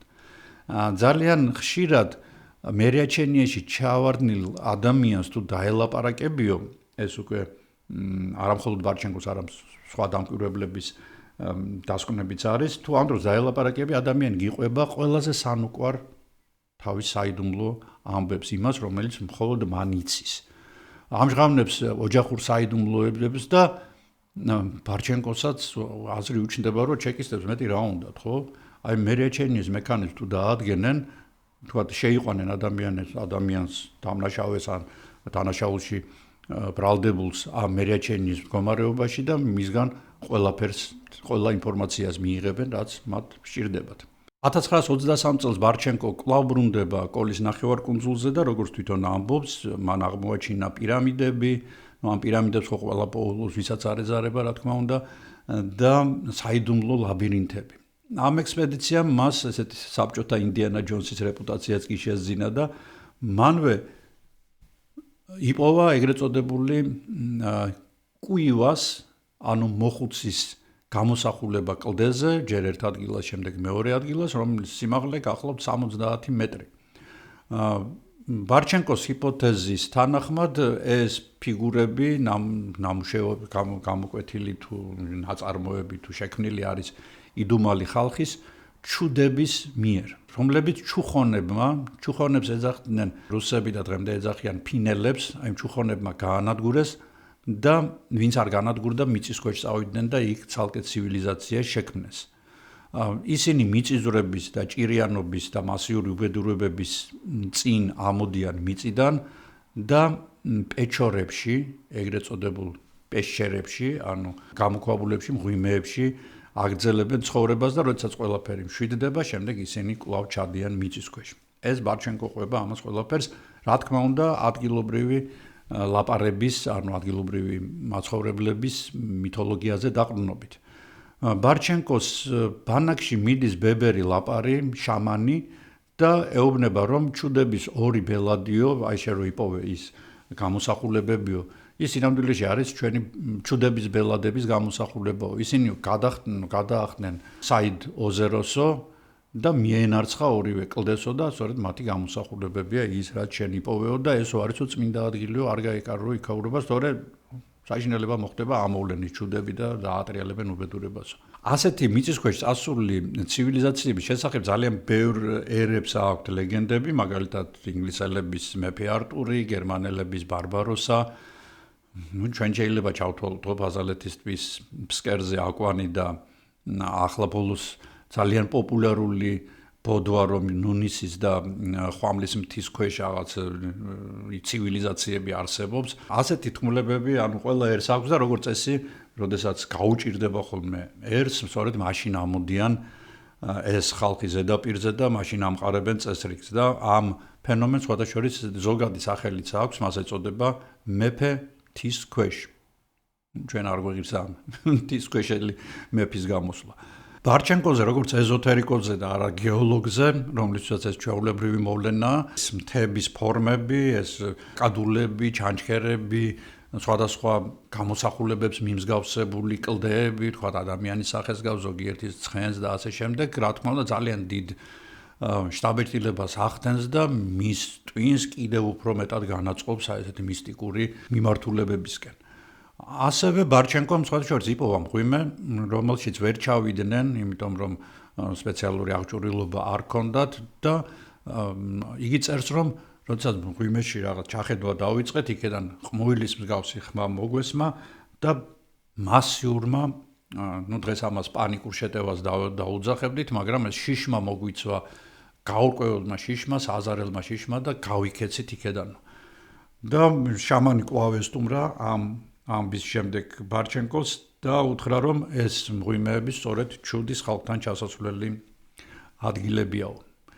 და ისინი რა თქმა უნდა ტაბუირებულია და მათ არავინ არ ეკარებაო.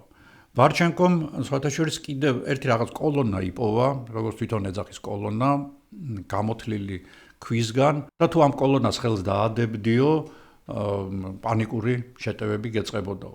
ერთ-ერთ მუზეუმში შემდეგ ერთ-ერთმა ენთუზიასტმა იპოვა ესეთი ჩანაწერი, რომ ბარჩენკომ 1923 წელს ჩამოიტანა ქვის სვეტი, რომელსაც თვითონ კოლონას ეძახდა და რომელიც ჩვენ საცავებშია დაცულია. ბევრი ეძება ამ ადამიანმა, მაგრამ ვერ იპოვა ეს სვეტი. ექსპედიცია ბრუნდება გვიან შემოდგომას პეტროგრადში და 9 ნოემბერს ექსპედიციის წევრი ასტრონომი კანდაი გამოდის კონფერენციაზე და მისი ლექციის თემა გახლავთ თქმულებებისა და ჯადოქრების სამყაროში, ასე ქვია მის ლექციას. იგი ყვება ექსპედიციის მიერ აღმოჩენილი საოცარი არტეფაქტების, თქმულებების, გეოლოგიური ფენომენების შესახებ, მისი თქმით ყველაფერი ეს ადასტურებს, რომ ადგილობრივი ლაპარები გაცილებით განვითარებული რასის და კულტურის შთამომავლები არიან, ნამსხვრევები არიან და ექსპედიციის სხვა წევრებიც გამოდიან აი ესეთ ლექციებზე, ძალიან საინტერესოდ საუბრობენ, მაგრამ სამწუხაროდ მათი ნაშრომები, მათი აი სტენოგრამები თუნდაც ამ ლექციების კვლევარებისთვის ხელმიუწვდომელია. გამკრალია ისინი თუ სადღაც ინახება, არავინ იცის. და ეს არის ბარჩენკოს ერთ-ერთი ყველაზე მნიშვნელოვანი მომენტი მის ბიოგრაფიაში, როდესაც მას გლებ ბოკი შეამჩნევს. ბოკი დაიბარებს ბარჩენკოს თავისი ღიურებიანად, რომლებსაც იგი წერდა ამ ექსპედიციებში, ეს არის 6 უზარმაზარი საქაღალდე, სადაც ყოველ დღიური, ყოველწუთიერი ექსპედიციის ყოფა არის ჩაწერილი და ყველა აღმოჩენა სკრუპულოზურად არის ჩამოწერილი და აღწერილი. ყველა ეს მასალა სახელმწიფო პოლიტიკურ სამმართველოს OGPU-ს, იგივე მომავალ NKVD, KGB, FSB-ს გადაეცა და 1923 წელს მისი ექსპედიციის შედეგების გამო ბოკი ბარჩენკოში ხედავს ადამიანს, რომელიც შეიძლება მას გამოადგეს და მის განყოფილებას.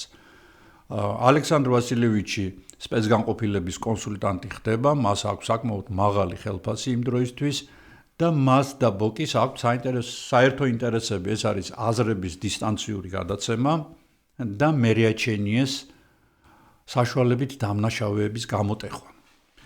განყოფილება ასევე სწავლობს ფსიქოლოგიას, ტელეპათიას, ტელეკინეზს, ანუ ტელეპათია აზრების დისტანციაზე გადაცემა, ტელეკინეზი გახლავთ გონების ძალით საგნების დაძვრა, გადაადგილება, ასევე პარაფსიქოლოგიას, მასობრივ ცნობიერებაზე, ფსიქიკურ ზემოქმედებას და ასევე ბარჩენკო თითქოს ცდილობს შეიმუშაოს მეთოდი იმ ადამიანების გამოსავლენად, რომელთაც კრიპტოგრაფიისა და კოდების გაშიფვრის ნიჭი აქვთ. იგი თulis, რომ აზრების დისტანციურად გადაცემა, საგნების გონების ძალით გადაადგილების უნარი ადამიანებს ოდითგანვე ჰქონდათ, მაგრამ რაღაც გარკვეული დიდი კატაკლიზმის შედეგად ეს უნარი მათ დაკარგეს და მათ გონებაში რაღაცა ღრმად ქვეცნობიერში ჩაიმალა ეს ყველაფერი და სწორედ ამ ლაბორატორიის მიზანი იქნება ამ ყველაფრის ამოღება და ადამიანთა სამსახურში ჩაყენება. გლებ ბოკი, რომელიც ესეთი ცივი გონების ადამიანი იყო, მან ჩათვალა, რომ პარანორმალური სინამდვილეში ეს არის ჩვეულებრივი ფიზიკური კანონები, რომლებიც უბრალოდ ჩვენთვის ცნობილი არ არის და ამ ფიზიკური კანონების გაშიფრვა ისეთივე მეცნიერებაა, როგორც თქვათ, სხვა ნებისმიერი მათემატიკა, ჩვეულებრივი ტრადიციული ფიზიკა, ქიმია და ასე შემდეგ. ლაბორატორია საბოლოო სახით ყალიბდება 1924-25 წლებში და მას ოფიციალურად ეწოდება ნეიროენერგეტიკული ლაბორატორია და მისი სამეცნიერო ხელმძღვანელი გახლავთ ბარჩენკო. ფაქტიურად ბოკიმ და ბარჩენკომ ჩამოაყალიბეს საბჭოთა ანანერბე. ანანერბე, რომლის შესახებაც როგორც გითხარით, მე ვიდეო მაქვს ძალიან საინტერესო. ბოკის და ბარჩენკოს ჰქონდათ სრულიად პრაგმატული მიზნებიც. მათი გადმოსახედიდან, რა თქმა უნდა, ტელეპათია როგორც კავშირგაბმულობა, ანუ ადამიანი ტელეპათიურად შეძლებს აზრების გადაცემას დისტანციაზე. და ეს ყველაფერი ყოველგვარი აპარატურის გარეშე მოხდება. საგნების გადაადგილება ტელეკინეზის საშუალებით, ანუ მე შემიძლია ტვირთი ავწიო ყოველგვარი ფიზიკური ან რაღაც ტექნოლოგიური საშუალებების გარეშე ნებისმიერ სიმაღლეზე და გადავაადგილო იქ რა აწონისაც არ უნდა იყოს. ჰიპნოზი და ადამიანების მართვა, ანუ ხალხების მასების ცნობიერებაზე ზემოქმედება ჰიპნოზის საშუალებით და გარკვეული ტალღების გამომუშავების მეშვეობით შესაძლებელი არის ადამიანების ჯგუფების მართვა და დაკითხვა ისე რომ მათ თქვან სიმართლე. პარალელურად იქნება ეგრეთ წოდებული ლექტორიუმი, სადაც სპეცგანყოფილების თანამშრომლები ისმენენ ბარჩენკოსგან ლექციებს ოკულტიზმზე, აღმოსავლურ ფილოსოფიაზე, ძველ ცოდნაზე და ასე შემდეგ. სხვადასხვა ლაბორატორიებში აქტიურად იყენებენ ცადამაყვანას და ფსილოციბინურ სოკოების ნაყენებს, რომლებსაც ადამიანის შეყავთ ღრმა ტრანსში და იწვევენ მათში ჰალუცინაციებს, სწავლობენ სხვადასხვა ქვეყნების მსგავს ნივთიერებებს, ასევე სწავლობენ ძველ ხელნაწერებს, კარაბადინებს, რომლებსაც იყენებენ ახალი ფსიქოტროპული, ცდილობენ ყოველ შემთხვევაში ახალი ფსიქოტროპული ნივთიერებების შექმნან. და რაც ყველაზე საშინელება ამ ექსპერიმენტებისთვის, ისე როგორც კიდე მოგიყვებით მე ერთ-ერთ ადამიანზე, ისინი ლაბორატორიული ცხოველების როლში, ცუდი სათქმელია, მაგრამ რეალურად ასეა, ისინი იყენებენ პატიმრებს, სიკვდილმისჯილ პატიმრებს, რომლებსაც ისედაც დახვრიტავენ გარკვეული პერიოდის შემდეგ. ბარჩენკომ დაარწმუნა ბოკი, რომ ტიბეტში საიდუმლო ადგილას შამბალაში ინახება უძველესი ცივილიზაციების ტექნოლოგიური ცოდნა და მათში შედის როგორც ფსიქოტრონული იარაღი, ასევე ენერგეტიკული მძლავრი წყაროები, საფრენოსნო აპარატები, ვიმანები და ასევე უძლიერესი გამანადგურებელი აფეთქების ძალის მქონე ასევე ნივთიერებები. და რაც თავარია, გარდა სხვა ცოდნისა, შამბალას მაჰათმები, ანუ ქურუმები ფლობენ ორგანიზმის გაახალგაზრდავების და სიცოცხლის გახანგრძლივების საიდუმლოს. და ეს რა თქმა უნდა ჩვენი ბელადებისთვისო იქნება იდეალურიო. რას წარმოადგენს შამბალა? შამბალა არის იდუმალი ქვეყანა, რომლის სახელსაც ჩურჩულით წარმოსთქვამენ ტიბეტის და ჰიმალაების ზეციურ მთებში და ასევე გობის უდაბნოს გავარვარებულ ქვიშებში. შამბალა გახლავთ მისტიკური და იდეალური ქვეყანა, სადაც ადამიანი ღმერთს ეტოლება. შამბალა ეს არის მიწიერი სამოთხე და მსოფლიო ბატონობის გასაღების საცავი. რატომ ეძებდნენ ამ იდუმალ ადგილს შუა საუკუნეების მისტიკოსები და მე-19 საუკუნის ეზოთერიკოსები? საბჭოთა დაზვერვა და ჰიტლერის ანენერბე. შამბალა ტიბეტელი წმინდანების მიხედვით არის ქვეყანა, რომელიც უბრალო მოკვდავთათვის დამალულია. იგი ინდოეთიდან ჩრდილოეთით მაღალ მიუდგომელ მთებში მდებარეობს და მისი აღწერა ძველ ინდურ წმინდა ხელნაწერში კალაჩანტრა ტანტრაში ინახება. ეს გახლავთ ტიბეტური ბუდიზმის ერთ-ერთი ყველაზე რთული და საიდუმლო სწავლება. ლეგენდის თანახმად ეს ცოდნა თვით ბუდა შაკიამუნიმ გადასცა შამბალას მეფე ჩანდრას. და მას შემდეგ ეს სწავლება ამ საკრალურ ქვეყანაში გამოიყენება აქ მაცხოვრებლების მიერ და შამბალა იდეალური სახელმწიფოა, სადაც ბატონობს სიბრძნე, სამართალი, ჰარმონია. მისი მოსახლეობა ბოთისატვებისგან, ანუ უმაღლესი რანგის სულიერი განვითარების ადამიანებისგან შედგება. მათ ზებუნებრივი თვისებები ახასიათებთ და ისინი ამ მისტიურ ცოდნას კაცობრიობის კეთილდღეობისთვის ინახავენ. შამბალას დედაქალაქი კალაპა არამიწიერი სილამაზისაა და ძვირფასი ქვებისგანაა აგებული. ქალაქის ცენტრში კალაჩაკრის მანდალაა, რომელიც სამყაროს გამოსახავს. შამბალა პასიური ცოდნის დარაჯი კი არ არის, არამედ როცა სამყარო საბოლოოდ ჩაიძირება წყუდიათში, როცა ომები და ბოროტება გაიმარჯვებს, სწორედ მაშინ გაიხსნება შამბალას კარიბჭე და იქედან გამოვა მისი უკანასკნელი მეფე რინგმან ჯაპო, მას გამოყვება მრავალათასიანი არმია წმინდანებისა, ეს მეფე თავისი დაუმარცხებელი ჯარით გაანადგურებს ბოროტებას მთელს დედამიწაზე და ახალ სამართლიან და კეთილ მმართველობას დააწესებს. დედამიწაზე დადგება ოქროს ხანა, ანუ შამბალა ყველაფერთან ერთად იმედიცაა, რომ უსამართლო სამყარო ოდესღაც სამართლიანი გახდება. ბუდისტებისთვის შამბალა მატერიალურიც არის და სულიერიც, ანუ იგი არსებობს როგორც რეალურად მატერიალურად, ხელშესახებად, ასევე ილუზორულად. ანუ ფიზიკურ თვისებებს მოკლებული სამყაროა, რომელშიც მედიტაციის საშუალებით შეგიძლია მოხვდე. მე-19 საუკუნის დასასრულისთვის ეს აღმოსავლური მითოლოგია დასავლეთ ევროპამდე აღწევს და მნიშვნელოვან ტრანსფორმაციას განიცდის. ამაში წამყვანი როლი მიუძღვის თეოსოფიის ფუძემდებელს ელენა ბლავატსკაიას, რომელიც ჩვენ უკვე ვახსენეთ. თავის ნაშრომში საიდუმლო დოქტრინამ მან გააერთიანა შამბალა თავის რთულ კოსმოლოგიურ სისტემაში. მისი თქმით, მაჰათმებს კაცობრიობის მართვა შეუძლია და სწორედ ისინი დგანან ყველა სულიერი პრაქტიკის და ტექნოლოგიური გარღვევის უკან.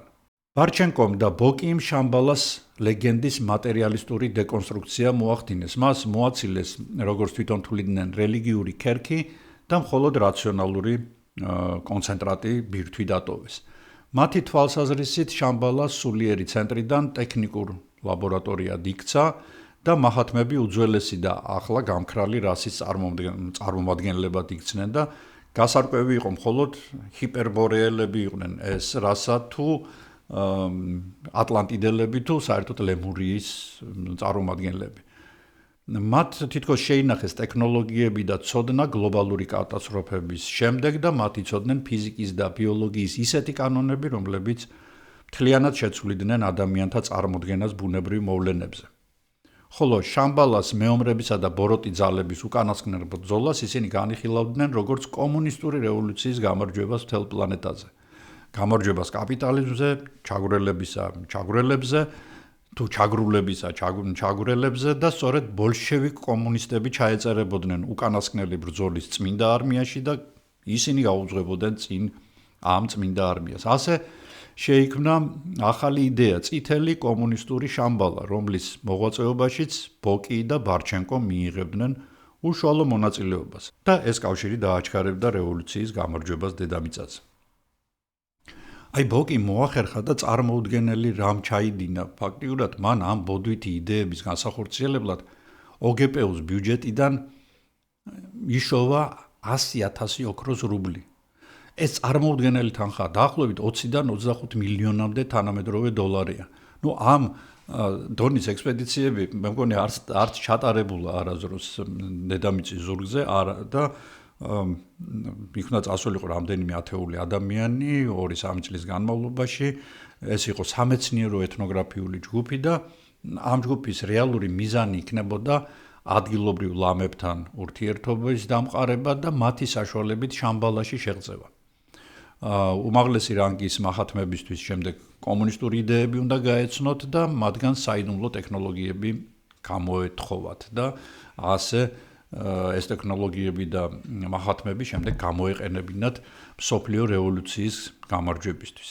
ექსპედიციას ჰქონდა პოლიტიკური სარჩულიც და ესეთი დამაინტრიგებელი ყოფილიყო, ანუ ლენინისთვის, სტალინისთვის და მომავალი ბელადებისთვის მათ უნდა ჩამოეტანოთ ტექნოლოგიები, რომლებიც ამ ადამიანებს გაუგრძელებდნენ სიცოცხლეს და ჯანმრთელობას მიანიჭებდნენ. მაგრამ ექსპედიცია ჩაიშალა რატო? იმიტომ რომ სახალხო კომისარი, საგარეო საქმეთა სახალხო კომისარი გახლდათ ჩიჩერინი, რომელიც გიორგი ჩიჩერინი ძალიან ესეთი ინტელიგენტი იყო, განათლებული ადამიანი იყო, ამ ბოდოების ნაკლებად სჯეროდა, შარლატანებად გამოაცხადა, არ შეეშინდა ბოკიც და ბარჩენკოც და ეს 20 მილიონი დოლარი ჩამოაწერა მათ. და სხვათა შორის ბოკიმ კი მოინდომა ჩიჩერინზე რაღაცების შანტაჟის გზით დაყოლიება, მაგრამ ვერაფერი იპოვა. სუფთა კაცი იყო, ესეთებიც ხდებოდა.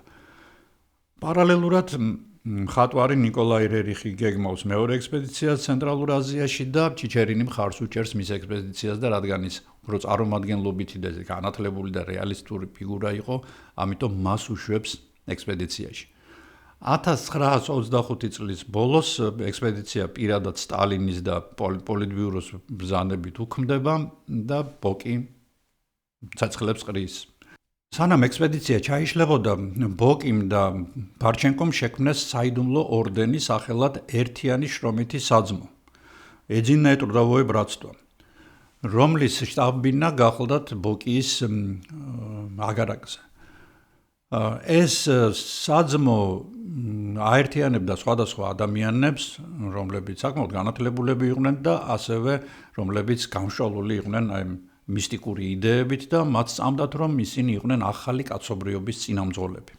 ამ საძმოს რიტუალების შესახებ ძირითადად იმდენად დაფარული იყო ეს ორგანიზაცია, რომ არავინ იცოდა იმ პერიოდში და მხოლოდ 1937 წელს, როდესაც ეს ხალხი დაიჭირეს, მათი დაკითხვის ოქმებიდან ვიცით ჩვენ, რომ როგორც უკვე გითხარით, ამ საძმოს შეკრების ადგილი იყო ბოკის აგარაკი მოსკოვის მახლობლად, სოფელ კუჩინოში, ეს იყო სახელმწიფოში, რომელსაც თავის კანონები ჰქონდა.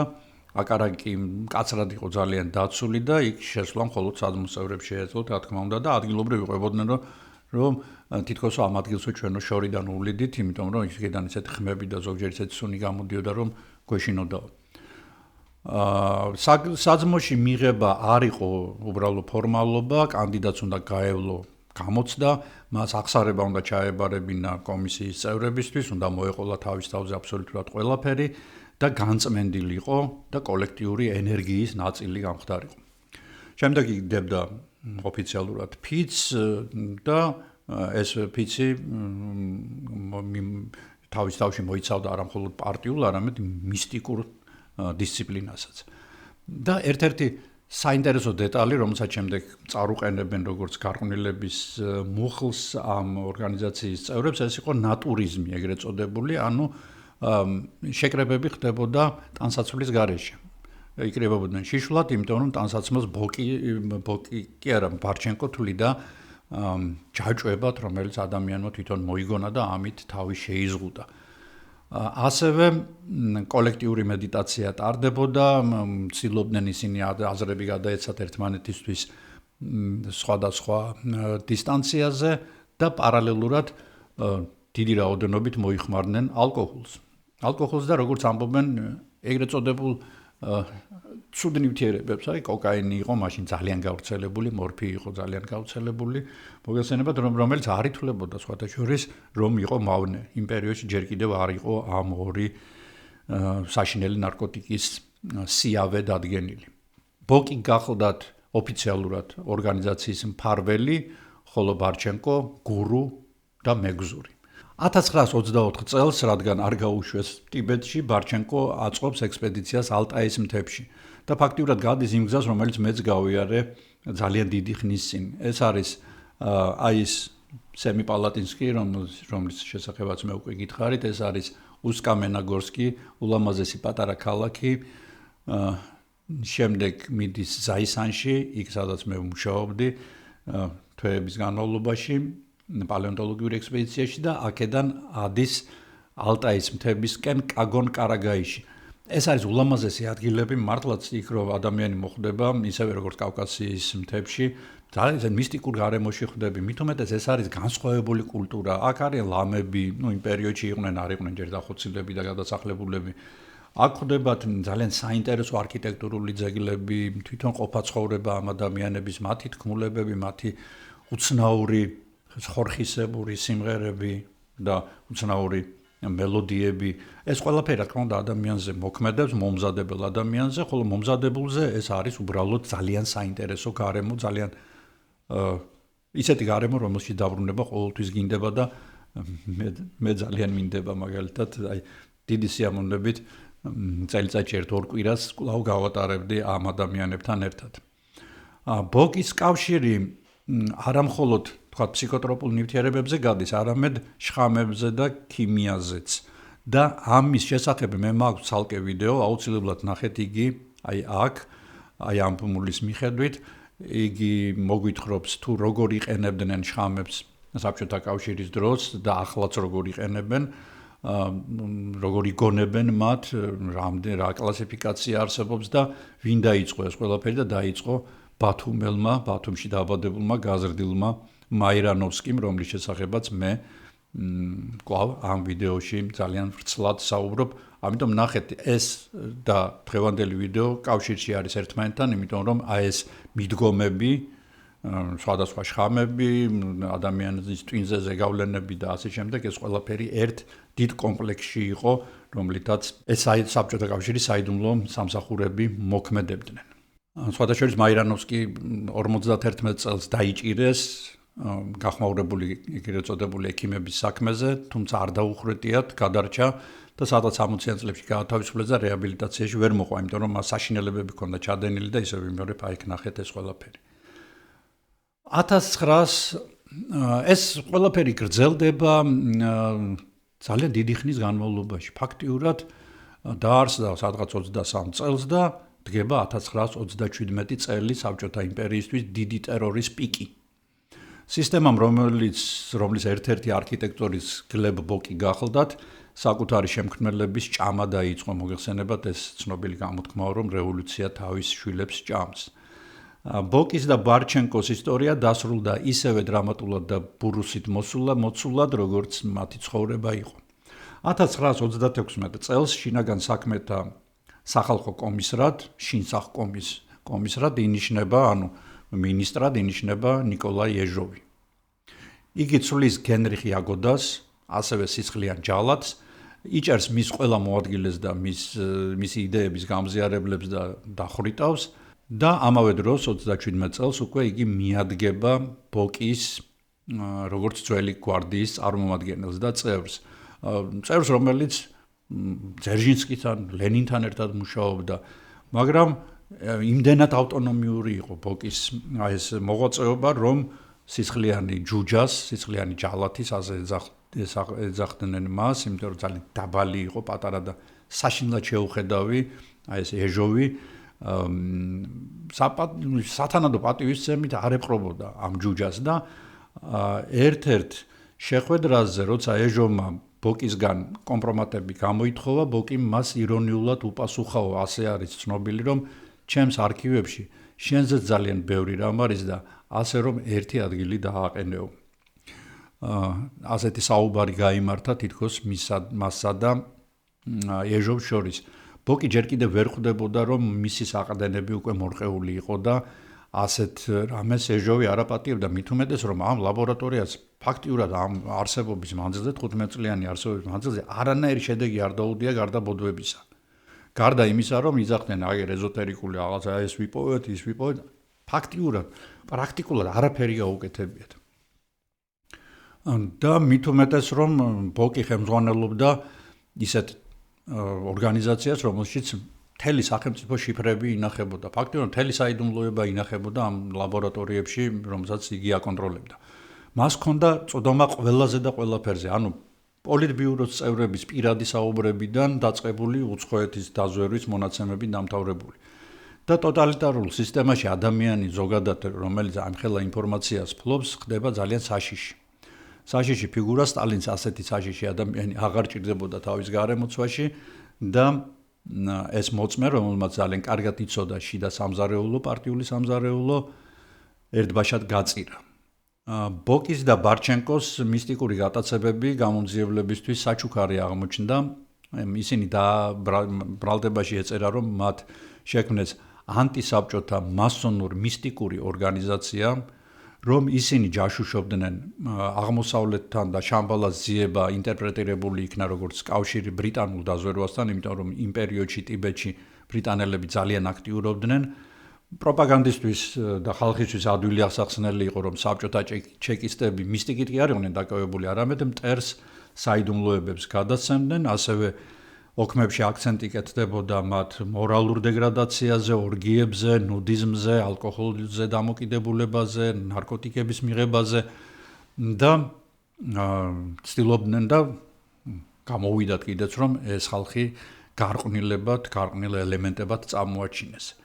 1900 როგორ მოხდა ბოკის დაპატიმრება? 1927 წლის 16 მაისს იგი დაიბარეს ეჟოვთან სამუშაო შეხვედრაზე და შევიდა თუ არა იგი მის კაბინეტში, ეჟოვის კაბინეტში, მას დააგლიჯეს სამხრეები, ჩამოგლიჯეს, დაადეს ბორკილები და ამ დღიდან დაიწყო მისი საძმოს წევრების აყვანა. შოთაშორის ბოკი ვერ გატეხეს ვერაფრით, იგი ძალიან დიდი ხნის განმავლობაში დუმდა, მან როგორც პროფესიონალმა იცოდა როგორ უნდა მოქცეულიყო, თუმცა როდესაც მას ბარჩენკოს და მისი ორგანიზაციის წევრების აღიარებითი ჩვენებები აჩვენეს, ისიც გატყდა და მიხვდა რომ თამაში დასრულდა. ყველაზე მეტად არ მოეწონა სისტემას ბოკის არქივი. ამბობენ რომ მისი დაპატიმრების შემდეგ ეჟოვი პირადად შევიდა ამ ადგილებში, სადაც არქივი ინახებოდა და საათობით ათვალიერებდა იმ სეიფებს, სადაც პარტიული ელიტის შესახებ კომპრომატები ინახებოდა. გამოძიებისთვის და სხვათა შორის მეჟოს შემდეგ ძალიან ცუდად მოუტრიალდა და ერთ-ერთ ბრალდებად, როდესაც ისიც დახვრიტეს უკვე ბერიას დროს, ესეც წაუყენეს. გამოძიებისთვის, როგორც გითხარით, ეს ერთიანი შრომითი საძმო იყო ჯაშუშური ორგანიზაცია. ბოკი სასამართლოზე გაიყვანეს, სამეულმა გადაწყვიტა, რომ იგი უნდა დაეხვრიტათ და 15 წუთში დახვრიტეს კიდეც. ხოლო ბარჩენკო რამდენიმე თვე კიდევ ცოცხალი იყო, მას აწამებდნენ, მისგან იღებდნენ მაქსიმალურად ინფორმაციას, როგორც საძმოს შესახებ, ასევე იმ ექსპერიმენტების შესახებ, რომელსაც იგი ატარებდა და როდესაც მიხვდნენ, რომ ეს უკვე გადამუშავებული მასალაა, როგორც ეძახდნენ, ატრაბოტანი მატერიალ, ბარჩენკოც კედელთან მიაყენეს და დახვრიტეს.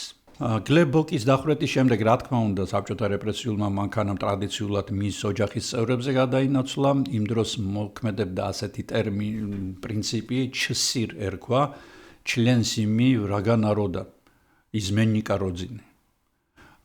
სამშობლოს მოღალატის ოჯახის წევრი, რაც ავტომატურად ნიშნავდა ციხეს დახვრეტას ან გადასახლებას. ბოკის ისტორია 37 წლის შემდეგ ოჯახის ასე განვითარდა, მეუღლე ელენა ბოკის მიესაჯა 8 წლით თავისუფლების აღკვეთა, როგორც სამშობლოს მოღალატის მეუღლეს, მან წლები გაატარა ცნობილ ალჟირში, ალჟირი შიფრება ასე, აკმოლინსკი ლაგერ ჟონ იზმენნიკა როძინე, ანუ აკმოლის ბანაკი სამშობლოს გამყიდველთა ცოლებისთვის. ეს იყო ყაზახეთში და ეს იყო ერთ-ერთი ყველაზე მძიმე ბანაკი, სადაც მხოლოდ რეპრესირებული მაღალჩინოსნების ცოლები იმყოფებოდნენ. ელენა გადარჩა სხვათა შორის და 50-იან წლებში დაბრუნდა მოსკოვში. უფროსი ქალიშვილი პირველი ქორწინებიდან მალევე დააპატიმრეს, ისიც მას მიესაჯა ასევე გადასახლება ყაზახეთში და ისიც მანაც მოიხადა 8 წლიანი სასჯელი, უმცროსი ქალიშვილის გადაასახლეს, რა თქმა უნდა. საინტერესოა, რომ აი ადამიანი, რომელმაც თვითონ შექმნა ასე საკონცენტრაციო ბანაკების სისტემა, მთელი მისი ოჯახი ფაქტიურად ამ სისტემის მსხვერპლი გახდა. ანუ სადღაც 14 ამ ყველაფრის შექმნიდან 14 წლის თავზე მისი ცოლი, შვილები, ყველა აიძულეს, რომ ეს ჯოჯოხეთი გაევლოთ. რა თქმა უნდა, ამუშავდა დომინოს პრინციპით ეს რეპრესიული მანქანა და ფაქტიურად ყველა ორგანიზატორი იქნა აყვანილი და აბსოლუტურად ყველა დახვრეტილი. ხო, დაიჭირეს და დახვრიტეს ის ასტრონომიც კონდინი, ასევე დაიჭირეს და გადაასახლეს ბარჩენკოს მეუღლეც. ჩვენი ისტორიის ბოლოს დასასრულს, როდესაც გლებ ბოკისა და ალექსანდრ ბარჩენკოს კვალი მოსკოვის ნესტიან საგამოძიებო იზოლატორებსა და დახვრეტის ორმოებში იკარგება, რჩება ერთი კითხვა, რა იყო ეს ყველაფერი? იყო თუ არა ეს ძალაუფლებით გათამამებული ჩეკისტების მასობრივი ფსიქოზი? იყო თუ არა ეს რაციონალური მეცნიერების განვითარების მცდელობა, დაემონებინათ ის ძალები, რომლებსაც კაცობრიობა ათასწლეულების განმავლობაში მაგიას უწოდებდა? თუ ეს იყო ტრაგედია ადამიანებისა, რომლებმაც დაიჯერეს, რომ რევოლუციას შეუძლია შეცვალოს პლანეტის განვითარება და თვით სამყაროს ფუნდამენტური კანონებიც კი შეცვალოს. გლებ ბოკი არ ყოფილა ტიპიური საბჭოთა ჯალათი, ეს იყო ინჟინერი, რომელმაც ააგო კონტროლის მანქანა, ჯერ ციფრებით და შიფრებით, შემდეგ კი ადამიანური ტანჯვით სოლოვკის კუნძულებზე. 1927 წლის ნოემბერში, როდესაც ბოკის სამხრეებს გლეჯდნენ, მასთან ერთად დასრულდა ერთი უცნაური, საშინელი და ამავდროულად მომხიბვლელი ეპოქა, წითელი ოკულტიზმის ხანა. მას შემდეგ საბჭოთა იმპერია გახდა ნაცრისფერი, ბიუროკრატიული და ცივი. საიდუმლოებები კი, რომლებსაც ბოკი თავისი სპეცგანყოფილების სეიფებში ინახავდა, დღემდე დუმან. შესაძლოა სადღაც სპეცსამსახურების დახურულ არქივებში კვლავ დებს ბარჩენკოს რუკები და ტელეპათიური სეანსების ოქმები. შესაძლოა ის ენერგია, რომლის მოთვინიერებასაც ეს წითელი მაგები, წითელი ჯადოქრები ცდილობდნენ, კვლავ ელოდება თავის დროს. ერთი რამ ცხადია, რომ გლებ ბოკის ისტორია არის გაფრთხილება ყველასთვის, ვინც ჩათვლის, რომ მეცნიერება მორალის გარეშე შეიძლება აწარმოა. და საბოლოოდ ყოველი ღმერთი თავისივე შექმნილი ჯოჯოხეთის მსხვერპლი ხდება. და კიდევ ერთი, იაკობ ბლუმკინი. შეუძლებელია საბჭოთა კავშირის წლების მისტიკაზე საუბრობდე, მისტიციზმზე და ეზოთერიკოსებზე და არ გაიხსენოთ ერთი ადამიანი. გახსოვთ თქვენ რომ ბოკის და ბარჩენკოს აუგრძალეს ტიბეტში წასვლა. სამაგიეროდ ამ ექსპედიციაში და გაცილებით საინტერესო მისიით ვიდრე ეზოთერიკა მიავლინეს ყოფილი ტერორისტი, აღმოსავლური ენების მცოდნე, ავანტიურისტი და ჯაშუში იაკობ ბლუმკინი. იაშა ძალიან საინტერესო პიროვნება იყო, მასზე ალბათ ცალკე ფილმის ვიდეოს გაკეთებაც კი შეიძლება. როგორც უკვე ვთქვი, ის იყო პროფესიონალი ტერორისტი და ჯაშუში, მისი სახელი პირველად 1918 წელს გახმაურდა, როდესაც მან გერმანიის ელჩი მირბახი მოკლა და ამით ჩაშალა ბრესტ-ლიტოვსკის ზავი. შემდეგ იგი დაიჭირა ლენინმა, მაგრამ მალევე გაათავისუფლა, იმიტომ რომ მიხვდა, რომ ამ კაცში ძალიან დიდი პოტენციალი, ტერორისტული პოტენციალი იდო. და სწორედ ტიბეტის ექსპედიციაში 1925 წელს მოგეხსენება ტიბეტი მაშინ ძალიან ჩაკეტილი იყო. ამ კაცმა ჩაიცვა, რადგან იცოდა თითქმის ყველა აღმოსავლური ენა. ჩაიცვა ლამას ტანსაცმელი, დაემსგავსა ლამას და შეაღწია როგორც ბუდისტმა ლამამ ტიბეტში. და ვერავინ ვერაფერი იეჭვა. იქ ბრიტანელები საკმაოდ კარგად იყვნენ ფესვგადგმულები, მაგრამ მათაც ვერაფერი იეჭვეს. ლამაკულას სახელით შევიდა, იგი აკვირდებოდა სხვაშორის უთვალთვალებდა რერიხსაც, რომ რამე ისეთი არ ჩაედინა მას და ასევე ტიბეტის პოლიტიკურ ელიტებთან ამყარებდა კავშირებს. მას ევალებოდა რეგიონში ბრიტანული ზეგავლენის შესუსტება და ადგილობრივი ხალხების განწყობის შესწავლა. და რამდენად იყვნენ ისინი მზად მსოფლიო რევოლუციაში ჩაბმისათვის. ბოკის მსგავსად მასაც აინტერესებდა საიდუმლო ცოდნა, თუმცა უფრო სამხედრო სტრატეგიული კუთხით და ის ეძებდა გზას, თუ როგორ შეიძლებოდა ტიბეტის რელიგიური ავტორიტეტების გამოყენება საბჭოთა ძალაუფლების გასამყარებლად. აი, ასეთი იყო დღევანდელი ვიდეოს თემა. იმედია ბოლომდე უყურეთ მას და გზაში ბევრჯერ არ ჩაგეძინათ. რა ვიცი, მე ჩავთვალე, რომ ეს თემა ძალიან საინტერესოა, იმიტომ რომ ჩვენ ამ ბოკების და ბარჩენკოების და აი ამ ხალხის შთამომავლები გვებრძვიან დღეს. ეს ხალხია, რომლებიც დღესაც წამლავენ, კლავენ, იტაცებენ, ტერორისტულ აქტებს ახდენენ. აი, სწორედ მათი შთამომავლები არიან, ამიტომ ჩვენ უნდა ვიცოდეთ, მტერს სახეზე უნდა ვცნობდეთ, როგორც ამბობენ ხოლმე. და მე მინდა დიდი მადლობა გადაგიხადოთ, რომ ჩემთან ერთად იყავით ამ გრძელ რთულ მოგზაურობაში. არ დაგავიწყდეთ არხის გამოწერა, ვინც პირველად მიყურებთ და ეს თქვენ დაგჭირდებათ, იმიტომ რომ ჩემი მომავალი ძალიან საინტერესო ვიდეოები ნახოთ. მე კი დღეს ამით გემშვიდობებით და ძალიან მალე დაგიბრუნდებით, შორს არ წახვიდეთ. ნახვამდის.